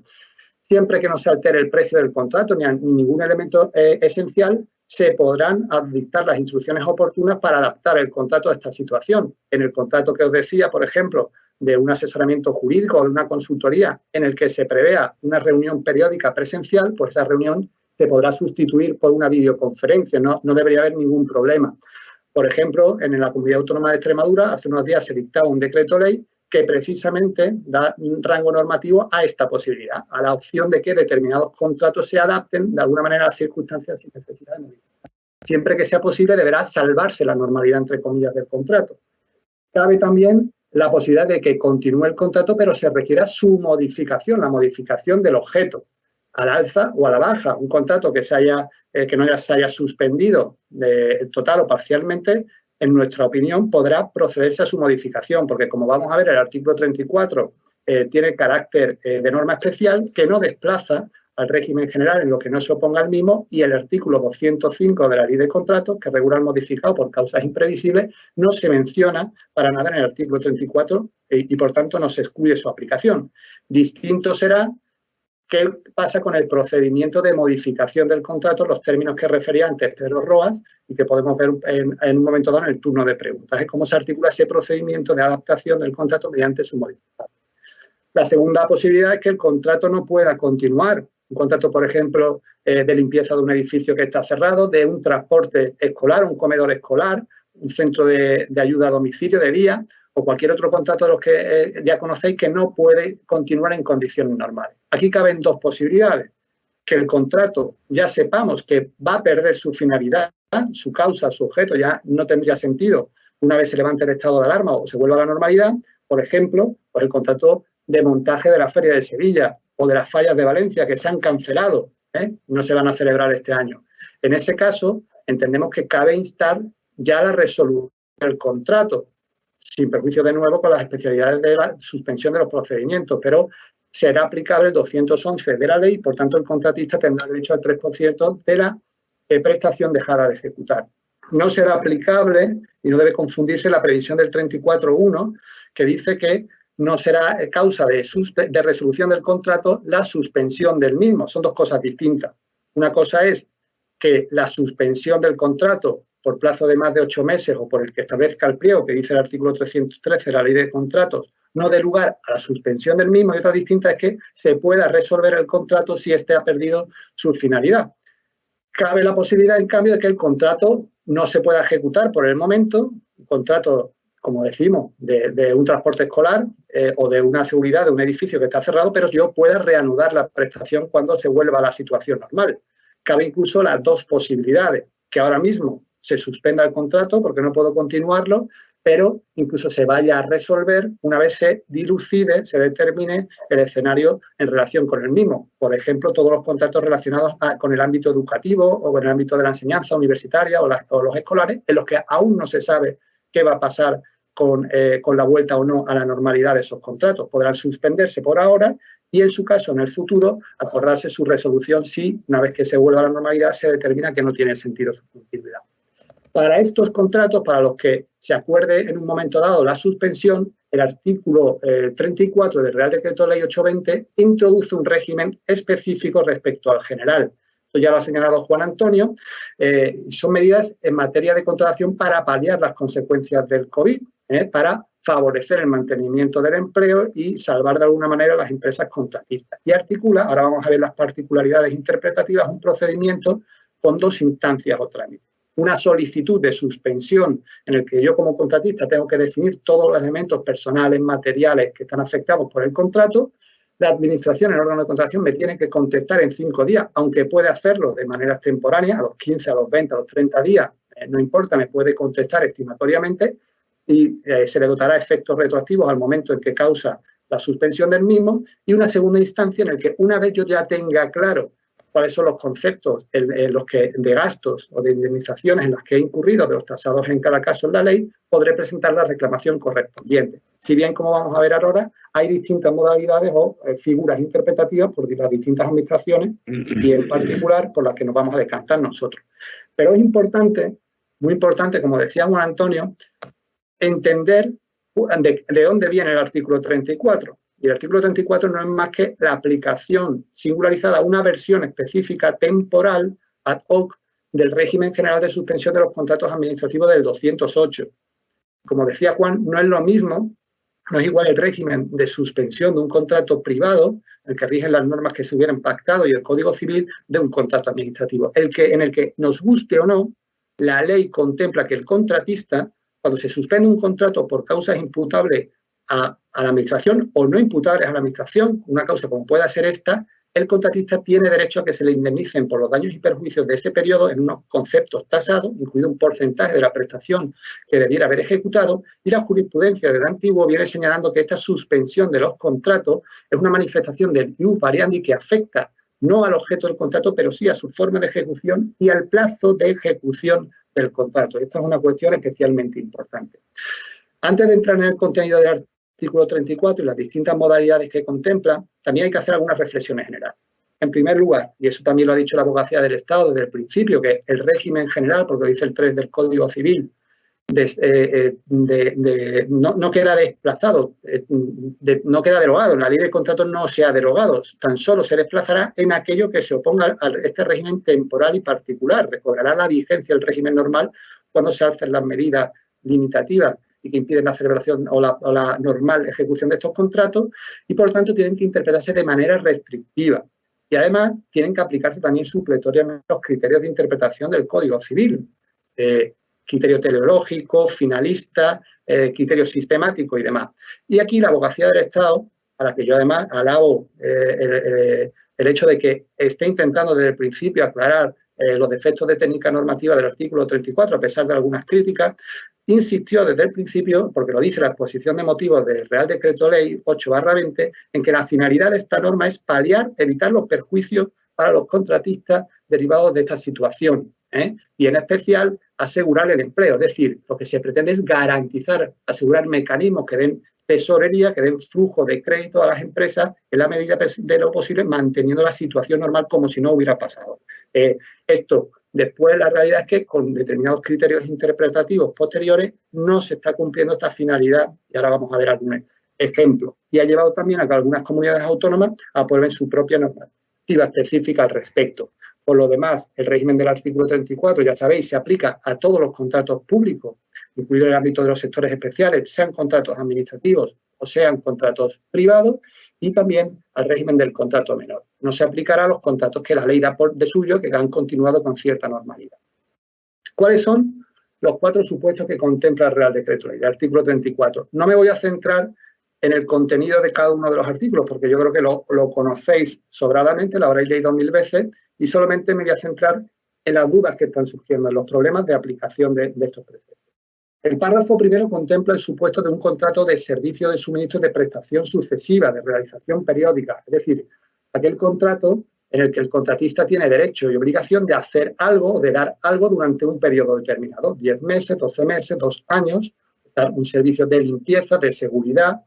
En estos casos se contempla un régimen de suspensión, de paralización del contrato, con derecho a unas indemnizaciones que, como decía también Juan Antonio, son más limitativas, son de menor alcance que las establecidas con carácter general en el 208. La principal duda que se plantea, y es muy básica, se planteaba con el propio artículo 208, pero además ahora, es si el contrato está suspendido también en su plazo de duración. Es decir, sabemos que están suspendidas, paralizadas las prestaciones y el derecho de facturar, de pagar ese contrato, que se sustituye por una indemnización. Pero, ¿se ha congelado también el plazo de duración de este contrato? Nosotros entendemos que sí, que está paralizado. ¿Por qué? Porque la propia finalidad de la suspensión del contrato se ha suspendido absolutamente. El plazo estaba previsto para 10 meses, imaginemos que se contemplaba que terminaba un contrato de limpieza en octubre, pues si ha estado paralizado 2 meses, terminará en diciembre. No entendemos que se hagan argumentaciones distintas a estas basadas en razones puramente presupuestarias de la Administración o que esto beneficie al contratista, porque habrá casos en los que beneficie y otros que no. Y es que nos parece, además, que se ajusta perfectamente al régimen interpretativo del Tribunal Supremo sobre la suspensión de los contratos que referíamos anteriormente o con el propio régimen general del artículo 29.6, que lo contempla de forma expresa para los contratos de obra y de concesiones, aunque es cierto que en el ámbito de concesiones el 251 determina la inaplicación del 208, pero para las obras reconoce expresamente que la suspensión del contrato no afecta a su plazo de duración y, por tanto, ha de reprogramarse la obra. Esto no se está entendiendo así por algunas administraciones y otras, como por ejemplo la Junta Consultiva de Baleares, ha considerado que debe quedar al arbitrio del órgano de contratación determinar, según las circunstancias del caso, si se procede o no al reajuste o ampliación del plazo correspondiente de la prestación. La segunda cuestión que se plantea en relación con este apartado es fundamentalmente lo relativo a los costes indemnizables y en particular a los gastos salariales. Esto es muy importante porque estamos hablando de contratos, imagínense por ejemplo un contrato de servicio de limpieza en el que la mano de obra es fundamental, el coste mayor del contrato son los gastos salariales. Si no se articulan mecanismos ágiles y rápidos de abono de estas indemnizaciones correspondientes a gastos salariales, obviamente la opción que tendrá el empresario no será otra, porque no va a poder pagar hasta que se reconozcan esas indemnizaciones, sus salarios, hacer un ERTE, un expediente de regulación temporal de empleo. El problema que se están encontrando aquí los contratistas es que muchas autoridades laborales, incluso por orden o instrucciones de algunas comunidades autónomas, están procediendo a denegar los ERTEs de las empresas contratistas de la Administración en la consideración de que el artículo 34 precisamente prevé el abono por parte de la Administración de esos costes salariales, lo que no se está produciendo, llevando lugar a una situación de grave crisis de muchas de estas empresas. La segunda cuestión relacionada con la anterior, que se está planteando también, es la relativa a cómo se hace, cómo se procede al abono del permiso retribuido recuperable. Pensemos, por ejemplo, en un contrato de servicio de ayuda a domicilio o de transporte escolar que está paralizado desde el 13 de marzo. Pues bien, en la actualidad, el periodo correspondiente al permiso retribuido aprobado por el Real Decreto Ley 10/2020, esas 2 semanas de vacaciones obligatorias, la ley lo que determina es que no serán conceptos indemnizables como tal, sino abonos a cuenta por la parte de las horas que sean objeto de recuperación. Hay muchos contratos en los que no se sabe aún cómo se va a recuperar. Es más, hay contratos en los que se sabe que no se van a poder recuperar las horas. Por ejemplo, este contrato que os citaba de transporte escolar, bueno, si se recupera cierta normalidad en el colegio, será por las mismas horas la prestación del servicio, porque no va a estar el conductor haciendo la ruta por la noche sin alumnos dentro del autobús. En consecuencia, no se está estableciendo un régimen singular que resuelva todos los problemas que pueda haber en relación con este permiso. Nos parece, por eso, muy interesante la opción adoptada por parte de la Junta de Andalucía. La Junta de Andalucía aprobó una norma específica, el Decreto Ley 7/2020, que modifica el anterior de 3/2020 y que se adapta plenamente a las previsiones del artículo 34 de la norma estatal. Y, por tanto, como se adapta plenamente, entendemos que es perfectamente predicable con criterios interpretativos por parte de cualquier administración. Así parece también que lo está entendiendo, por ejemplo, la Comunidad de Baleares. ¿Qué es lo que prevé la Junta de Andalucía? Pues prevé que durante el tiempo en que dure el contrato, aunque esté suspendido, el contratista va a poder presentar las correspondientes facturas, entre comillas, solo por los conceptos indemnizables, incluidos los costes salariales. En realidad no es una factura porque no se presta el servicio y no lleva a la IVA, pero puedes ir facturando con normalidad, lo hace en base a una declaración responsable, la Junta de Andalucía abonará esos contratos de servicio y con posterioridad realizará las labores de comprobación oportuna. Si los gastos efectivamente incurridos por el contratista son inferiores, lo deducirá de la liquidación final del contrato. Nos parece una solución extraordinariamente interesante y que debería en un momento dado extenderse, a ser posible, a otro tipo de contrato y por parte de todas las administraciones públicas. Y por último, la cuestión que plantea el 34.1 es la relativa a la posible prórroga de los contratos de servicios o suministros en general, aunque no estén suspendidos, que estén ahora en vigor, pero que llegue su plazo de vencimiento y a consecuencia de estas circunstancias no se pueda culminar la licitación que lo sustituya. En este caso se flexibiliza el régimen del artículo 29.4 en relación con la fecha o con independencia de la fecha de publicación de la licitación del nuevo expediente. La cuestión aquí es qué se entiende por independiente de la fecha de publicación de la licitación. ¿Cabe también aplicarlo a contratos en los que ni siquiera se ha iniciado esa licitación, no se ha publicado el acuerdo de inicio de la licitación? A nuestro juicio, cuanto más tiempo desde luego vaya pasando y sigamos en esta situación, sí que será aplicable, aunque no se haya publicado un anuncio de licitación, porque ni el órgano de contratación más dirigente podría haberse anticipado a esta situación. El segundo apartado del artículo 34 contempla otra situación distinta. Estamos hablando ahora de contratos de servicios o suministros de dar o hacer en un plazo determinado, en un término. Es decir, no hay plazo de duración del contrato, sino plazo de ejecución. Por ejemplo, la entrega de un equipamiento, de un vehículo o la realización de un proyecto de una obra, un proyecto de obra que yo tengo que entregar el 30 de marzo, es el último día para la entrega. La norma lo que te prevé, lo que contempla la posibilidad de que el contratista pueda pedir una ampliación, una prórroga de ese plazo inicial por el tiempo que resulte necesario. Aquí es interesante tener en cuenta que la Abogacía del Estado nos da una de arena en el informe de 1 de abril de 2020 y considera aplicable esta posibilidad incluso a los contratos cuyo plazo de ejecución no solo vaya a terminar durante el estado de alarma, sino que e incluso aquellos en los que estuviera previsto la entrega o la finalización más allá del estado de alarma. Es decir, un contrato que yo tengo que entregar en el mes de agosto, pero ya sé a día de hoy que no lo voy a poder cumplir porque ha fallado la cadena de suministro u otras circunstancias. Pues aquí se permite, en aplicación del régimen general del artículo 100 del reglamento de contratos, la posibilidad de solicitar esa ampliación del plazo siempre que se haga en el plazo de 15 días desde que se tenga conocimiento de la causa originaria del retraso correspondiente. En tercer lugar, el apartado tercero contempla las especialidades relativas al contrato de obra y que son un poco un régimen mixto entre el régimen del apartado primero para los contratos de prestación sucesiva de obras y de servicios y suministros y el régimen de ampliación de ese plazo de ejecución de los mismos del apartado segundo. Y se contempla, por tanto, la posibilidad de que yo pueda pedir una ampliación del cronograma de la obra, lo cual, como ya he dicho, va de suyo porque lo reconoce el propio 29.6 con carácter general de la ley, o, sin perjuicio de ello, que yo pueda pedir una suspensión del plazo de ejecución del contrato con reclamación de los daños y perjuicios correspondientes, que son parecidos, aunque más limitados, a los establecidos para los contratos de servicios y de suministros. Aquí, la polémica más importante que se ha dado es en relación con el plazo precisamente de permiso retribuido recuperable, que es el momento, han sido las 2 semanas en las que con carácter general las obras en España no se han podido llevar a cabo. Y aquí hay un informe de la Abogacía del Estado que ha sido bastante polémico, el informe de 13 de abril de 2020, en el que considera que las medidas de permiso retribuible del Real Decreto Ley 10/2020 no son por sí solas causa justificativa de suspensión del contrato, porque dice que no se produce ese efecto por el solo hecho de que a los trabajadores empleados en la obra se les conceda un permiso. Hombre, difícilmente va a poder asfaltarse una carretera desde casa o de manera telemática, pero además añade que ese permiso es recuperable.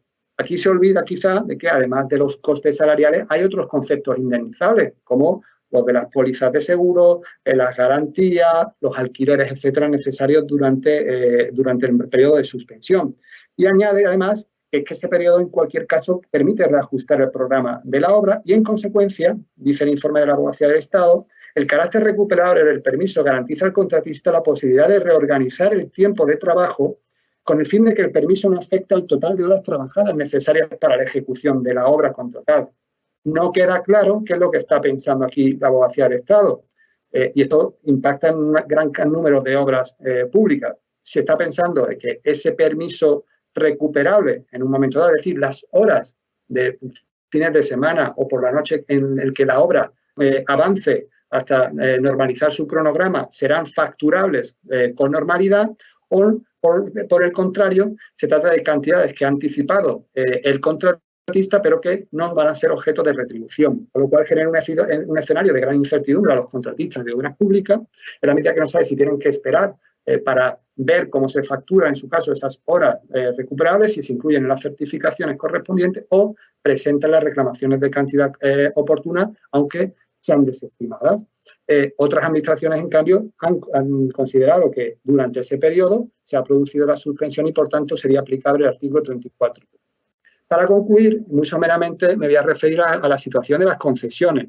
Las concesiones quizás son los contratos más perjudicados por el régimen o más olvidados por el régimen de suspensión que pretende el Real Decreto Ley 820, porque si lo que pretende es dotar de fluidez y de crédito a las empresas para evitar que no quiebren como contratistas de la administración, para las concesiones el problema es que no se contempla una indemnización que pueda solicitarse con mayor o menor agilidad ahora, sino un mero reequilibrio económico del contrato, mediante la ampliación del plazo de duración o mediante la modificación de las cláusulas económicas. Pero ese reequilibrio no se producirá hasta a lo mejor pasados muchos años desde que concurre la circunstancia actual. Y tenéis que pensar, por ejemplo, en contratos de concesiones de servicios, contratos de comedores escolares o de un gimnasio que llevan cerrados sin actividad ya durante varias semanas y que tienen un coste de personal extraordinariamente alto y que tienen que seguir pagando, no van a ver en su casa hasta dentro de muchos años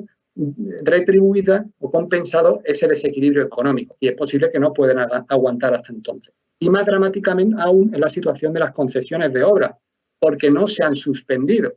Por ejemplo, una autopista de peaje o un aparcamiento, como me refería con anterioridad, en la que la demanda ha descendido casi un 90% y no se han suspendido porque han seguido abiertas las autopistas. Y en este sentido, la Abogacía del Estado ha reconocido con razón que no les aplicaría el apartado 4 porque no se han suspendido los contratos, pero añade que además no les serían aplicables el régimen general de reequilibrio de los contratos de la Ley de Contratos del Sector Público. Cuestión que cuanto menos es objeto de debate. Termino ya haciendo algunas reflexiones finales y preguntas. Las tres fundamentales que estamos viendo que se están planteando. ¿Es necesario el acta de suspensión? Nosotros pensamos que es necesario, como ha dicho la Abogacía del Estado, porque no se ha desplazado el régimen del artículo 218.2a, pero entendemos además que es recomendable y que aquí juega una reflexión primera, destaca la importancia del responsable del contrato, de la figura del responsable del contrato, como decía, para que documente, para que actúe también como mediador en un momento dado entre el órgano de contratación y el contratista y deje constancia de todas las circunstancias que están aconteciendo durante esta semana y cómo se va adaptando el contrato. La cuestión segunda que se plantea es qué pasa en aquellos casos en los cuales yo he paralizado el contrato de facto, he solicitado la suspensión, pero no me han contestado siquiera. Tengo el sentido desestimatorio del silencio y aquí tendré que esperar al alzamiento de los plazos procedimentales para formular los recursos administrativos o contenciosos administrativos correspondientes. Entiendo que en situaciones evidentes en las que es fácilmente constatable que no se ha producido la prestación y que está paralizado el contrato, se le dotará efectos retroactivos, en su caso por los tribunales, y entiendo también que por economía procedimental, en ese momento también podrá acumular la reclamación de los daños y perjuicios de las indemnizaciones correspondientes. Y fundamentalmente, la cuestión que se plantean los contratistas es ¿qué hago para reclamar? Lo hago ya, espero, voy acumulando reclamaciones, y aquí por desgracia vemos distintos criterios también interpretativos que suman una gran incertidumbre a la situación. La Abogacía del Estado, con un criterio prudente, ha considerado que hay que esperar a la orden de levantamiento, de alzamiento de la suspensión, porque ahí será cuando yo tengo claro cuáles son los conceptos indemnizables y que rige el plazo general de prescripción del 208. Otras autonomías, como la Comunidad Autónoma del País Vasco, consideran un cambio que no es necesario esperar, sino que a medida que se vayan produciendo el devengo de esos daños y perjuicios y que yo los pueda justificar, los podré ir reclamando. Nuestro consejo en este sentido es que, bueno, que se vayan reclamando a medida que se produzcan, siempre y cuando se tenga la certeza de que la administración a la que yo lo reclame me lo va a ir abonando. Porque si voy a acumular periodos de reclamaciones, no me van a contestar, al final voy a tener un problema después de gestión de las reclamaciones y no voy a tener tesorería y para eso mejor me espero y presento la reclamación una vez se alce la suspensión y estén bien identificados todas las partidas. Y quiero concluir un poco también diciendo, ante esta heterogeneidad de criterios interpretativos, un llamamiento a la fijación de criterios uniformes oficiales. Y ahí juega un papel fundamental, entre otras, la Oficina de Regulación Independiente de la Contratación en España, que se ha de dotar de medios para que cumpla su función fundamental de controlar la correcta aplicación de la normativa de la contratación pública. Jugaría un papel extraordinariamente importante durante los próximos meses si a la Viescom se le diera autoridad y medios para fijar criterios interpretativos uniformes de manera que tenga claridad tanto los órganos de contratación como los propios contratistas, porque aquí fundamentalmente lo que deseamos todos es evitar el colapso judicial y, como se suele decir, una mala avenencia es mejor que cualquier buen pleito y, por tanto, se resuelvan todas estas cuestiones de manera amistosa, con criterios uniformes y claros por parte de los contratistas. Muchísimas gracias, Francisco Montes, por tu intervención. Abrimos ya un tiempo para el debate. Antes les decía que está siendo muy activo el debate. Disculpas a todos los cuyas preguntas no puedan entrar. Te va a tocar, Juan Antonio Carrillo, condensar y poner el foco en aquellas que estimes sean de interés general. Tienes la palabra, Juan Antonio.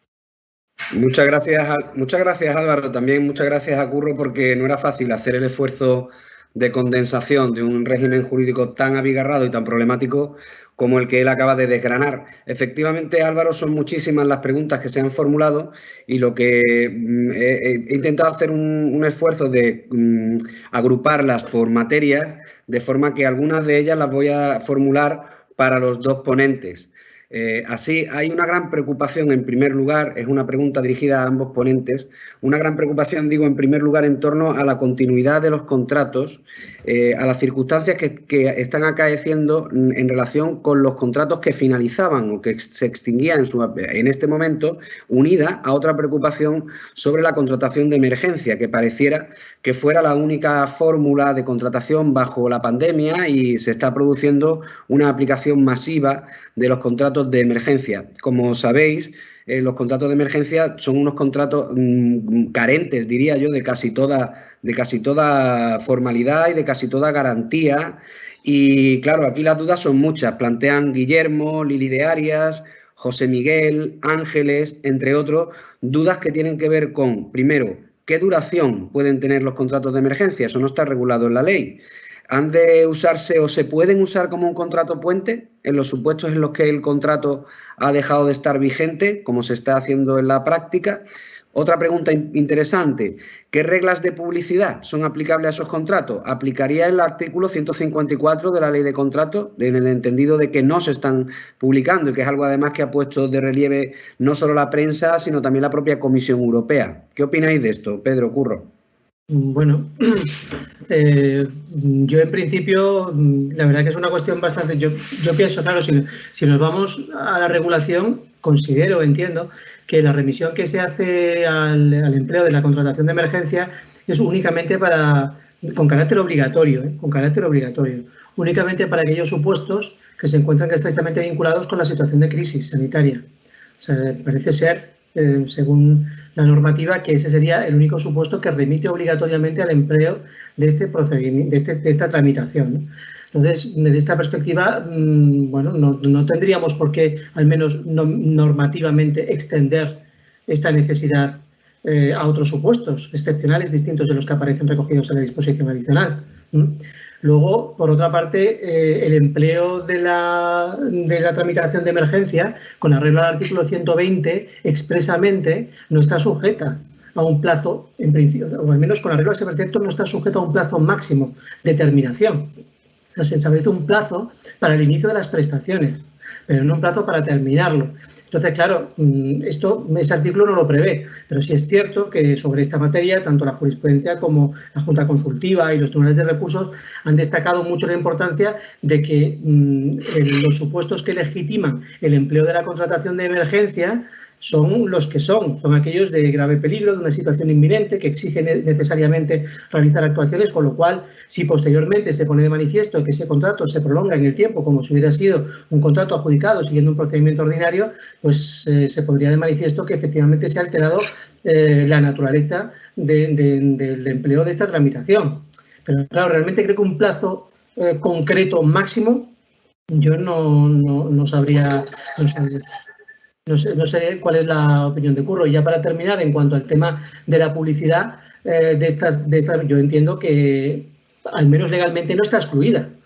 O sea, de hecho, el trámite al que se refiere ese precepto es el que contiene, el que permite, como hemos visto anteriormente, bueno, pues que se lleve a cabo la contratación, incluso la selección del licitador para atender inmediatamente a esa necesidad y cumplir una serie de trámites obligatorios que aparecen en el artículo 120. Pero las exigencias o los deberes de publicidad que aparecen en la ley de contratos, el perfil del contratante, los diarios y los boletines oficiales, estos no aparecen expresamente exceptuados para el empleo de la contratación. No, lo que iba a decir que quizá las dudas se han generalizado un poco al principio, ¿no? Cuando la redacción original de la disposición adicional tercera no incorporaba la excepción de los contratos necesarios para combatir o por razones de periodos de interés general o para realización de servicios públicos, sí que hubo quizá más abuso, más confusión en relación con la contratación de emergencia. Parecía que solo se podía utilizar la contratación de emergencia. Una vez que se ha abierto esa posible continuidad de los contratos a los que tú hablabas antes, Pedro, de contratos relacionados con prestación de servicios públicos sobre todo, yo creo que la gente tiene más o menos clara que para ellos se podrán utilizar cualquiera de las fórmulas que contempla la legislación de contratos, la de emergencia única y exclusivamente para los supuestos expresamente establecidos y teniendo en consideración que se han aprobado normas especiales en las que habilitan de suyo, como referías tú, para la contratación sanitaria, etcétera, para combatir el COVID, esa vía, esa posibilidad. En Valencia, por ejemplo, se aprobó un decreto ley que ha ampliado un poco más y ha establecido con carácter general, creo que refiere, que podrán utilizar la contratación de emergencia de todas aquellas actividades necesarias para la ciudadanía o algo así. O sea que hay que tener en cuenta, por tanto, la legislación especial que en esta materia vayan aprobando cada una de las comunidades autónomas. Lo que está claro es que tienen que interpretarse restrictivamente, así lo ha alertado también la Junta Consultiva de Contratación del Estado, y en principio, aunque nada diga el precepto, la contratación de emergencia durará, el contrato tendrá la duración estrictamente necesaria para combatir la causa a la que da origen la misma, ¿no? Sí, efectivamente, vamos, en ese sentido estoy de acuerdo. Lo que has planteado, yo creo que un dato relevante es que si estamos ante un supuesto con un ámbito de aplicación muy restringido y excepcional, que es el que recoge el artículo 120, esa es la base fundamental que legitima el empleo de esta tramitación. Por lo tanto, yo creo que eso es lo que lo determina todo, ¿no? Incluso a lo que tú te refieres de la extensión temporal de ese contrato, cuánto dure finalmente ese contrato. Entonces, bueno, desde esa perspectiva los límites son fundamentales y sobre todo la motivación y la indicación del supuesto que legitima, en ese caso en concreto, el empleo de la tramitación o el uso de la tramitación de emergencia. Para mí, a mi juicio, ese es la piedra de toque fundamental. Bueno, como veis, es difícil que dos juristas de tantos quilates como los que nos acompañan sean concisos en sus respuestas, pero yo ahora sí les voy a rogar la concisión, porque hay un buen grupo de preguntas que formulan pues Paula, Óscar, Antonio, que tienen que ver con la contratación menor. Voy a hacer una pregunta para Curro y una pregunta para Pedro en relación a la contratación menor en estos tiempos de COVID-19. Es un procedimiento, está para Curro, la contratación menor es un procedimiento a los efectos de la ley de contratos de forma que le aplicara la disposición adicional tercera y se suspenderían los plazos. Esa sería la pregunta para Curro. Y para Pedro sería, ¿qué sucede si en la contratación menor se entendiera que es un procedimiento o al menos que en el expediente hay que cumplimentar una serie de trámites, entre ellos la petición de varias ofertas? ¿Afectaría en este caso la regla de la suspensión? Curro, por favor. Joder, la pregunta es difícil, ¿eh? Yo creo que están de alguna manera también relacionadas las dos preguntas, ¿no? En principio no parece, sin contestar a lo gallego, no parece que la suspensión de procedimientos establecida con carácter general y en particular en el ámbito de la contratación esté pensando en la contratación menor, porque aunque es cierto que tenga sus trámites en un momento dado o que por supuesto tenga un expediente administrativo, pero no parece que estemos ante un procedimiento de contratación como tal. Es una excepción, en principio, a la contratación, a la contratación ordinaria, a los procedimientos de contratación, que puede configurarse, aunque a mí no me gusta utilizar ese término, como una adjudicación directa, sin perjuicio que deban solicitarse, siempre que sea posible, dos o más ofertas, pero no parece que deba quedar afectado por el concepto, por la conceptuación general de procedimientos a los efectos de suspensión. Y enlazando con la segunda pregunta, aunque no me corresponda, si desde luego hay causas, en cualquier caso, hay causas justificativas para no pedir 3 ofertas, por las razones generales, no por las particulares que nos ocupan, pues obviamente ahí en cualquier caso se podrá pedir el consentimiento del interesado, que va de suyo cuando presente su correspondiente presupuesto u oferta, y quedaría salvado en cualquier caso la paralización de la contratación menor. No, sin perjuicio de las funciones de fiscalización y de control a posteriori y evitar abusos, y cumpliendo el principio de que no haya fraccionamiento de los contratos, no parece tampoco razonable en estos momentos paralizar la contratación menor en España. Bueno, yo por mi parte coincido plenamente con Curro. Por una parte, bueno, en función de lo que consideremos de cuál es la naturaleza de la contratación menor, si estamos ante un procedimiento o no. Por otra parte, yo insisto en que creo que el efecto de la disposición adicional en cualquier caso no sería de suspensión de procedimientos, sino de suspensión de plazos.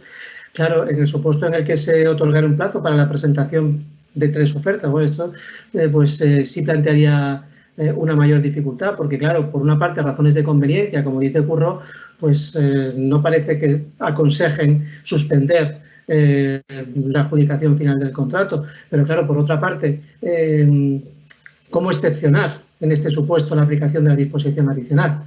Si estamos ante el otorgamiento de un plazo para presentar documentación, porque entendamos que el destinatario de este requerimiento, de esta notificación, es un solo interesado y muestre su conformidad, podemos entender también que pueden existir otros interesados, ¿no? En definitiva, en ver cómo se resuelve ese procedimiento. Bueno, yo, por una parte, estoy de acuerdo con Curro, efectivamente, no me mojo del todo, y entiendo y comprendo esas razones de conveniencia que llevan a, bueno, pues a que estos procedimientos, si los llevamos así, terminen, a pesar de la disposición adicional tercera. Bien, otra pregunta que formulan Sandra, Clara o Antonio, que coincide en señalar un problema interpretativo muy agudo que nosotros, vamos, lo avanzo, estamos viendo también en el despacho. Le voy a rogar que la respuesta la haga en primer lugar Pedro en su condición de magistrado. Reconozco, Pedro, que es una pregunta difícil, ¿eh? No tienes por qué profundizar en un criterio definitivo porque yo creo que no lo hay, y a Curro quizá lo pueda apuntalar esa respuesta con algún ejemplo real que estamos viendo en estos días. Preguntan Sandra o Clara, ¿qué debemos entender por contratos necesarios para el funcionamiento de los servicios públicos que estarían exceptuados de la aplicación del régimen especial aprobado para este momento de crisis y también de la afectación de la suspensión de los plazos? Es un concepto jurídico indeterminado, quizá, que plantea ciertas dudas y que probablemente Pedro, en su experiencia de aplicación del derecho como magistrado, pueda ilustrarnos, sin perjuicio que Curro pueda poner quizá algún ejemplo concreto de cómo estamos viviendo esto en la práctica. Pedro. Bueno, en primer lugar, yo todavía no he dado ningún criterio definitivo, Juan, porque estoy únicamente adelantando algunas opiniones sobre lo que hay, puramente, desde un punto de vista puramente personal. Por otra parte, claro, es que tal como me formulas la pregunta, es un concepto muy indeterminado. Es que, para empezar, yo creo que si estamos ante una disposición que se configura en cierta medida a modo de excepción, podríamos decir, o sea, como una excepción a la regla general de suspensión automática de los plazos, pues yo creo que debe hacerse una interpretación restrictiva. Y si se trata de valorar la necesidad o el carácter indispensable de una determinada prestación en relación con el interés general o en relación con el funcionamiento básico que dice de los servicios, pues no sabría concretar, pero tiene que ser una prestación vinculada directamente con estas necesidades, ¿no? Cuando la disposición adicional se refiere a la excepción relativa a la vinculación con la crisis sanitaria, utiliza la expresión estrechamente vinculados.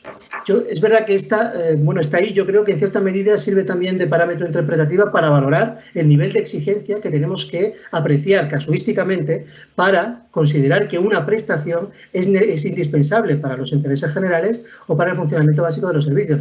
Y por otra parte, no sé si Curro a lo mejor nos ilustra con algún supuesto que él conozca de la práctica, pero yo creo que hay que ser muy rigurosos en la fijación casuística de este concepto indeterminado. Yo creo que obedece a una interpretación restrictiva en cierta medida. Estaríamos ante una interpretación restrictiva de una norma que a su vez ha de interpretarse también restrictivamente en cualquier caso.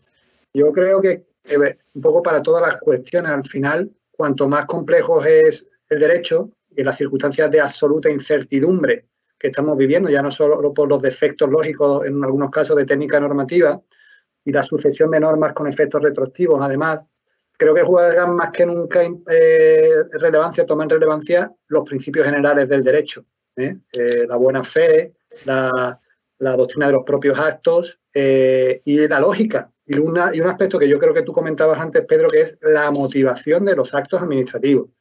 Al final yo creo que no se trata tanto de qué haga, sino cómo lo haga y sobre todo cómo lo justifique.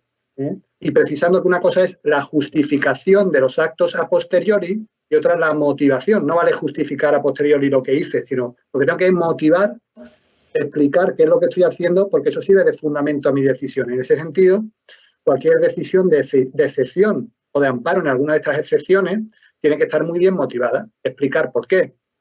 Juan nos refería a alguno de los supuestos, pues nosotros que estamos bastante cercanos al sector del agua, que es un servicio público indudablemente esencial, pues no parece que todos los contratos que se puedan licitar en el ámbito del agua puedan ser necesarios, indispensables ahora mismo. Algunos pueden esperar. Y si el sentido común dice que ese contrato puede esperar, por ejemplo, un contrato de lectura de contadores dentro de las casas en caso de fraude, es que eso atenta al sentido común en un momento dado y a las propias condiciones de seguridad que estamos viviendo, que se continúen. Un contrato de depuración, pues yo creo que ahí sí parece, o de algo necesario para el abastecimiento del agua.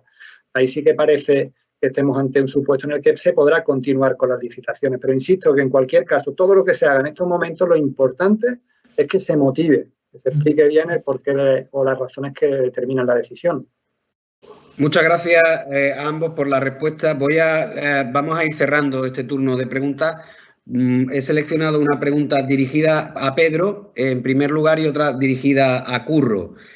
Voy a formularlas, si os parece bien, las dos a la vez, de forma que pueda responder primero Pedro su pregunta, la pregunta que le formulan Eva o Antonio, directamente a él además, y finalmente a Curro, que le pregunta Candelaria y Carlos Melón, algo relativo a su exposición. Son preguntas sobre vuestra exposición, Pedro. En relación a la última diapositiva que tú decías que dejabas un poco abierta, digamos, hemos entendido que hay una variante procedimental del régimen de suspensión que has dejado muy clara en tu diapositiva, pero también hay una dimensión o una variable quizá más de fondo que va unida a la alteración de las prestaciones, la posible alteración de las prestaciones en esta época de emergencia, de forma que algunas prestaciones del contrato se ven imposibilitadas y se han de suspender, pero otras no. Incluso en algunos casos hay prestaciones que se ven incrementadas total o parcialmente, justamente porque la necesidad ha cambiado, es decir, la relación entre el objeto de la prestación y el alcance de la prestación nos lleva a las figuras de alteración de la ejecución del contrato conocidas, modificación, etcétera. Han preguntado sobre todo por la modificación, aunque deja de haber alguna pregunta, la de Eva, por ejemplo, relativa a la posible imposición de penalidades, es decir, ¿qué pasa con todos esos procedimientos que tienen un cauce procedimental establecido en la ley de contratos que también pudieran dar lugar a activaciones sometidas o, digamos, bajo el ámbito de aplicación de la disposición adicional tercera? Y a Curro, antes de que responda, por favor, Pedro, para así dar ya el turno final a ambos, a Curro le pregunta Candelaria, Carlos Melón, entre otros, sobre la última parte de su exposición y en particular ha levantado bastante interés el régimen de las concesiones, porque él ha explicado muy bien y muy detenidamente la afectación y el régimen que regula, establece el apartado cuarto del artículo 34 en relación a las concesiones que se ven imposibilitadas, pero ha apuntado algo que ha levantado mucho interés y es qué pasa, qué sucede con el reequilibrio o en qué términos se puede leer el reequilibrio de las concesiones que no se ven imposibilitadas, pero como él ha apuntado en su exposición, sí se ven afectadas en su régimen económico, bien sea porque hay una disminución de la demanda, él ha citado aparcamiento, podrían ser carreteras en régimen de concesión, autopistas en régimen de peaje, o incluso que se ven afectadas en su régimen económico porque se acuerda, como ha sucedido, una exención de tarifas para colectivos especialmente vulnerables. Os ruego que sea Pedro primero el que intervenga y después Curro para responder estas preguntas y le damos paso después a Álvaro. Gracias, Juan. Bueno, efectivamente, como dices, yo creo que la suspensión despliega, digamos, sus efectos en un doble plano, uno de carácter procedimental en el que yo, digamos, que me he centrado y en relación con los incidentes de ejecución o cumplimiento del contrato al que yo me refería en la diapositiva. Efectivamente se produce un poco lo que hemos visto de la suspensión automática de los plazos, de todos aquellos plazos que se abran durante ese trámite de audiencia, por ejemplo, que se siga pues para la imposición de penalidades o en un incidente de modificación o de resolución de un contrato. Desde un punto de vista formal, desde el momento en el que se abra un trámite que exija la intervención de terceros o produzca efectos frente a terceros, que no sea un trámite puramente interno, como decíamos, en el ámbito interno del ente de contratación, pues entenderemos que se ve afectada por ese efecto suspensivo automático. Habrá que, en su caso, valorar con ese acuerdo expreso motivado si hay una razón excepcional de las previstas en la norma para levantar y continuar el procedimiento.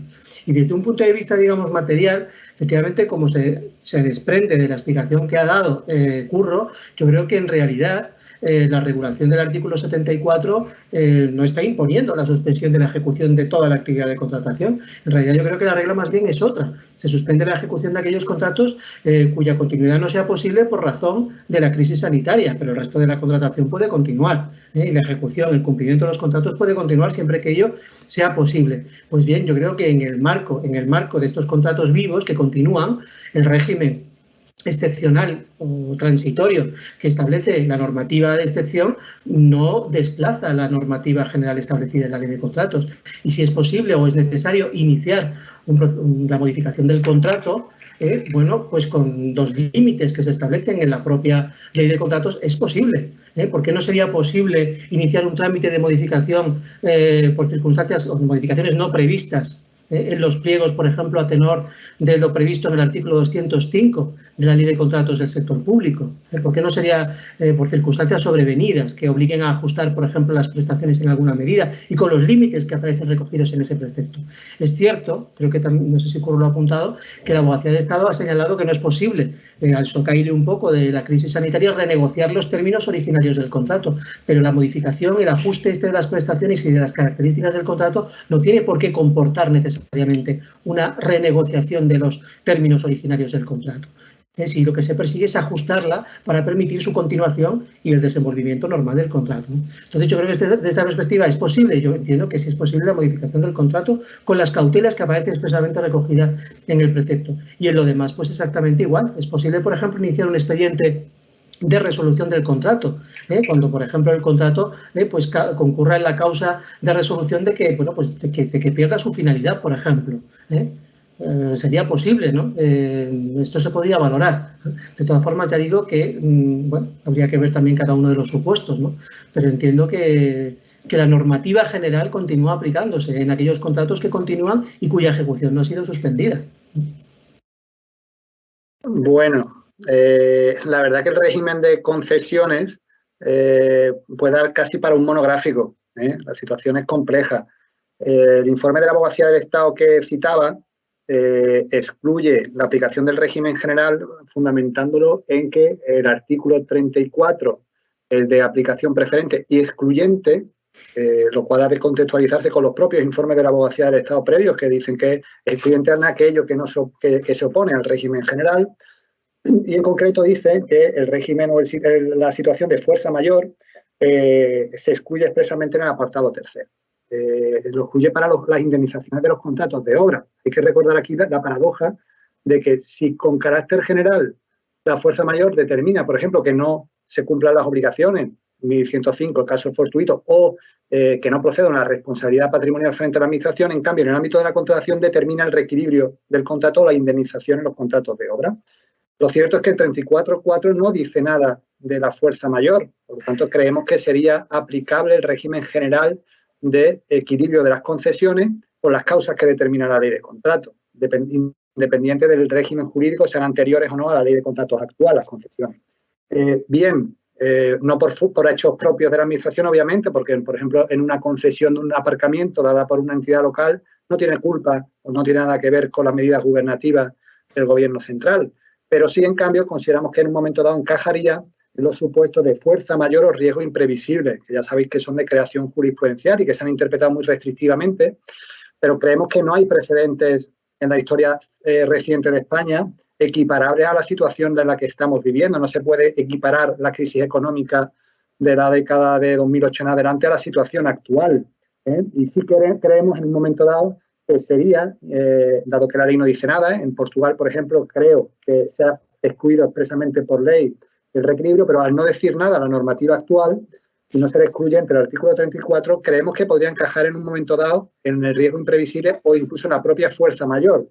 Hay una sentencia interesante en ese sentido de Extremadura, de 20 de diciembre de 2017, que equipara a un supuesto de fuerza mayor los efectos catastróficos y lo vincula con una ley que yo no recordaba que existía, que es la ley de 9 de julio de 2015 del Sistema Nacional de Protección Civil, y que define la catástrofe como una situación o acontecimiento que altera o interrumpe sustancialmente el funcionamiento de una comunidad o sociedad por ocasionar gran cantidad de víctimas, daños e impactos materiales cuya atención supera los medios disponibles de la propia comunidad.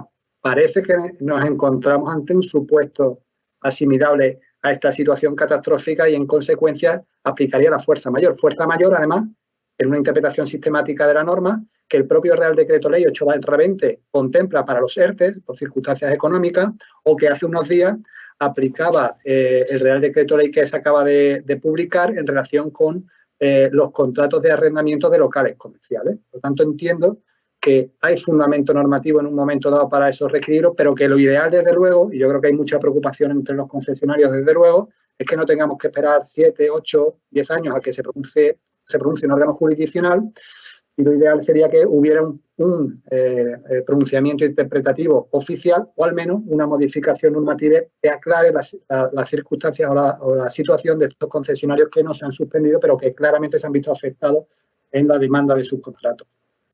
Bueno, muchísimas gracias. Muchísimas gracias. Vamos a ir cerrando ya.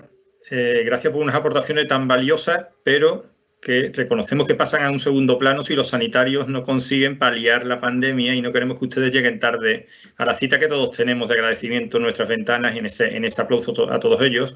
Bueno, Antonio Carrillo, te cedo la palabra por si quieres apuntillar y, a modo de cierre, terminar con alguna intervención. Muchas gracias Álvaro. Muy brevemente, 30 segundos para hacer alguna reflexión en positivo, ya que nos animas tú a seguir en esa positividad que cada día a las 8 hemos de tener, ¿no? Pues en positivo, ¿qué lecciones podemos sacar de esta situación? Algunas lecciones que podamos sacar para la contratación pública de lo que está pasando. Yo destacaría dos. Una, en el ámbito del combate contra las circunstancias excepcionales y de pandemia que, desgraciadamente, según nos dicen los científicos, quizá tengamos que volver a afrontar. Dios quiera que no sea con los mismos efectos, y sobre todo que nos cojan más prevenidos, ¿no? En esta necesidad de prevenirnos con las armas del derecho frente a estas situaciones, todos hemos lamentado mucho estos días que se hayan dado circunstancias de contratos que han salido mal, han sido fallidos. Hemos tenido que devolver algunos aprovisionamientos, otros no han servido. Es verdad que hemos agilizado tanto la contratación que hemos ido a la contratación de emergencia que conlleva estas circunstancias. Bueno, pues la Comisión Europea, en una recomendación publicada el 1 de abril en el Diario de la Unión Europea, nos decía a todos los países que la contratación tiene otras armas para afrontar estas situaciones aparte de la contratación de emergencia, y nos recomendaba, por ejemplo, la reducción de plazos, la tramitación de urgencia, recurrir al procedimiento negociado sin publicidad, que también se puede hacer cuando hay un único proveedor de servicios o de suministro, aprovechar las fórmulas de contratación pública conjunta, las centrales de compras. Y finalmente, una lección para la contratación en general y sobre todo para los poderes adjudicadores. No podemos permitirnos como país una paralización de la situación de país y de contratación. Tenemos urgentemente que implementar más medios que permitan la generalización cierta y efectiva de la administración electrónica.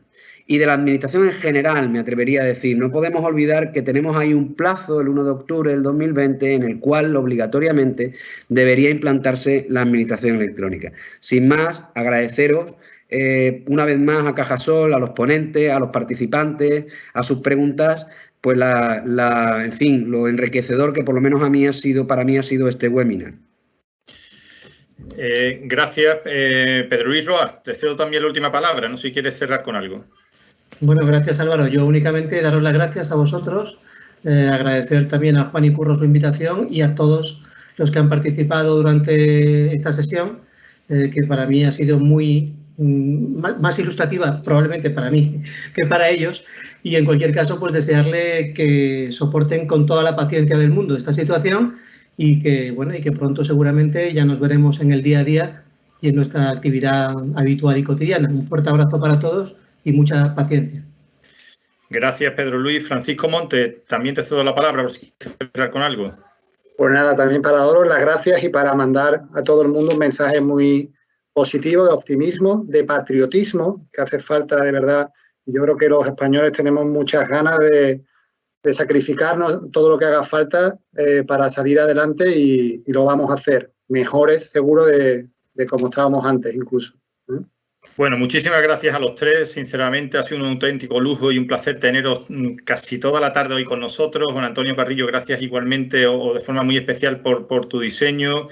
Y es un placer tenerte con nosotros habitualmente en las sesiones en nuestras aulas, dirigiendo nuestro curso de experto en contratación pública y hoy aquí de manera deslocalizada a través de este webinar. Gracias a los tres. Mañana les esperamos a todos ustedes con el webinar que tenemos a las 12 de la mañana sobre actualidad laboral. Contaremos con Elena Piquera, directora del área laboral de Montero Aramburu Abogados en Canarias, y también con don Ángel Herrador, delegado territorial de Empleo y Economía de la Junta de Andalucía en Córdoba. Será a las 12 de la mañana. La sesión de hoy, como otras anteriores, la subiremos a la página web del Instituto, institutocajasol.es. Ahí pueden seguirla todas ellas. Muchas gracias a todos por habernos acompañado la tarde de hoy. Gracias.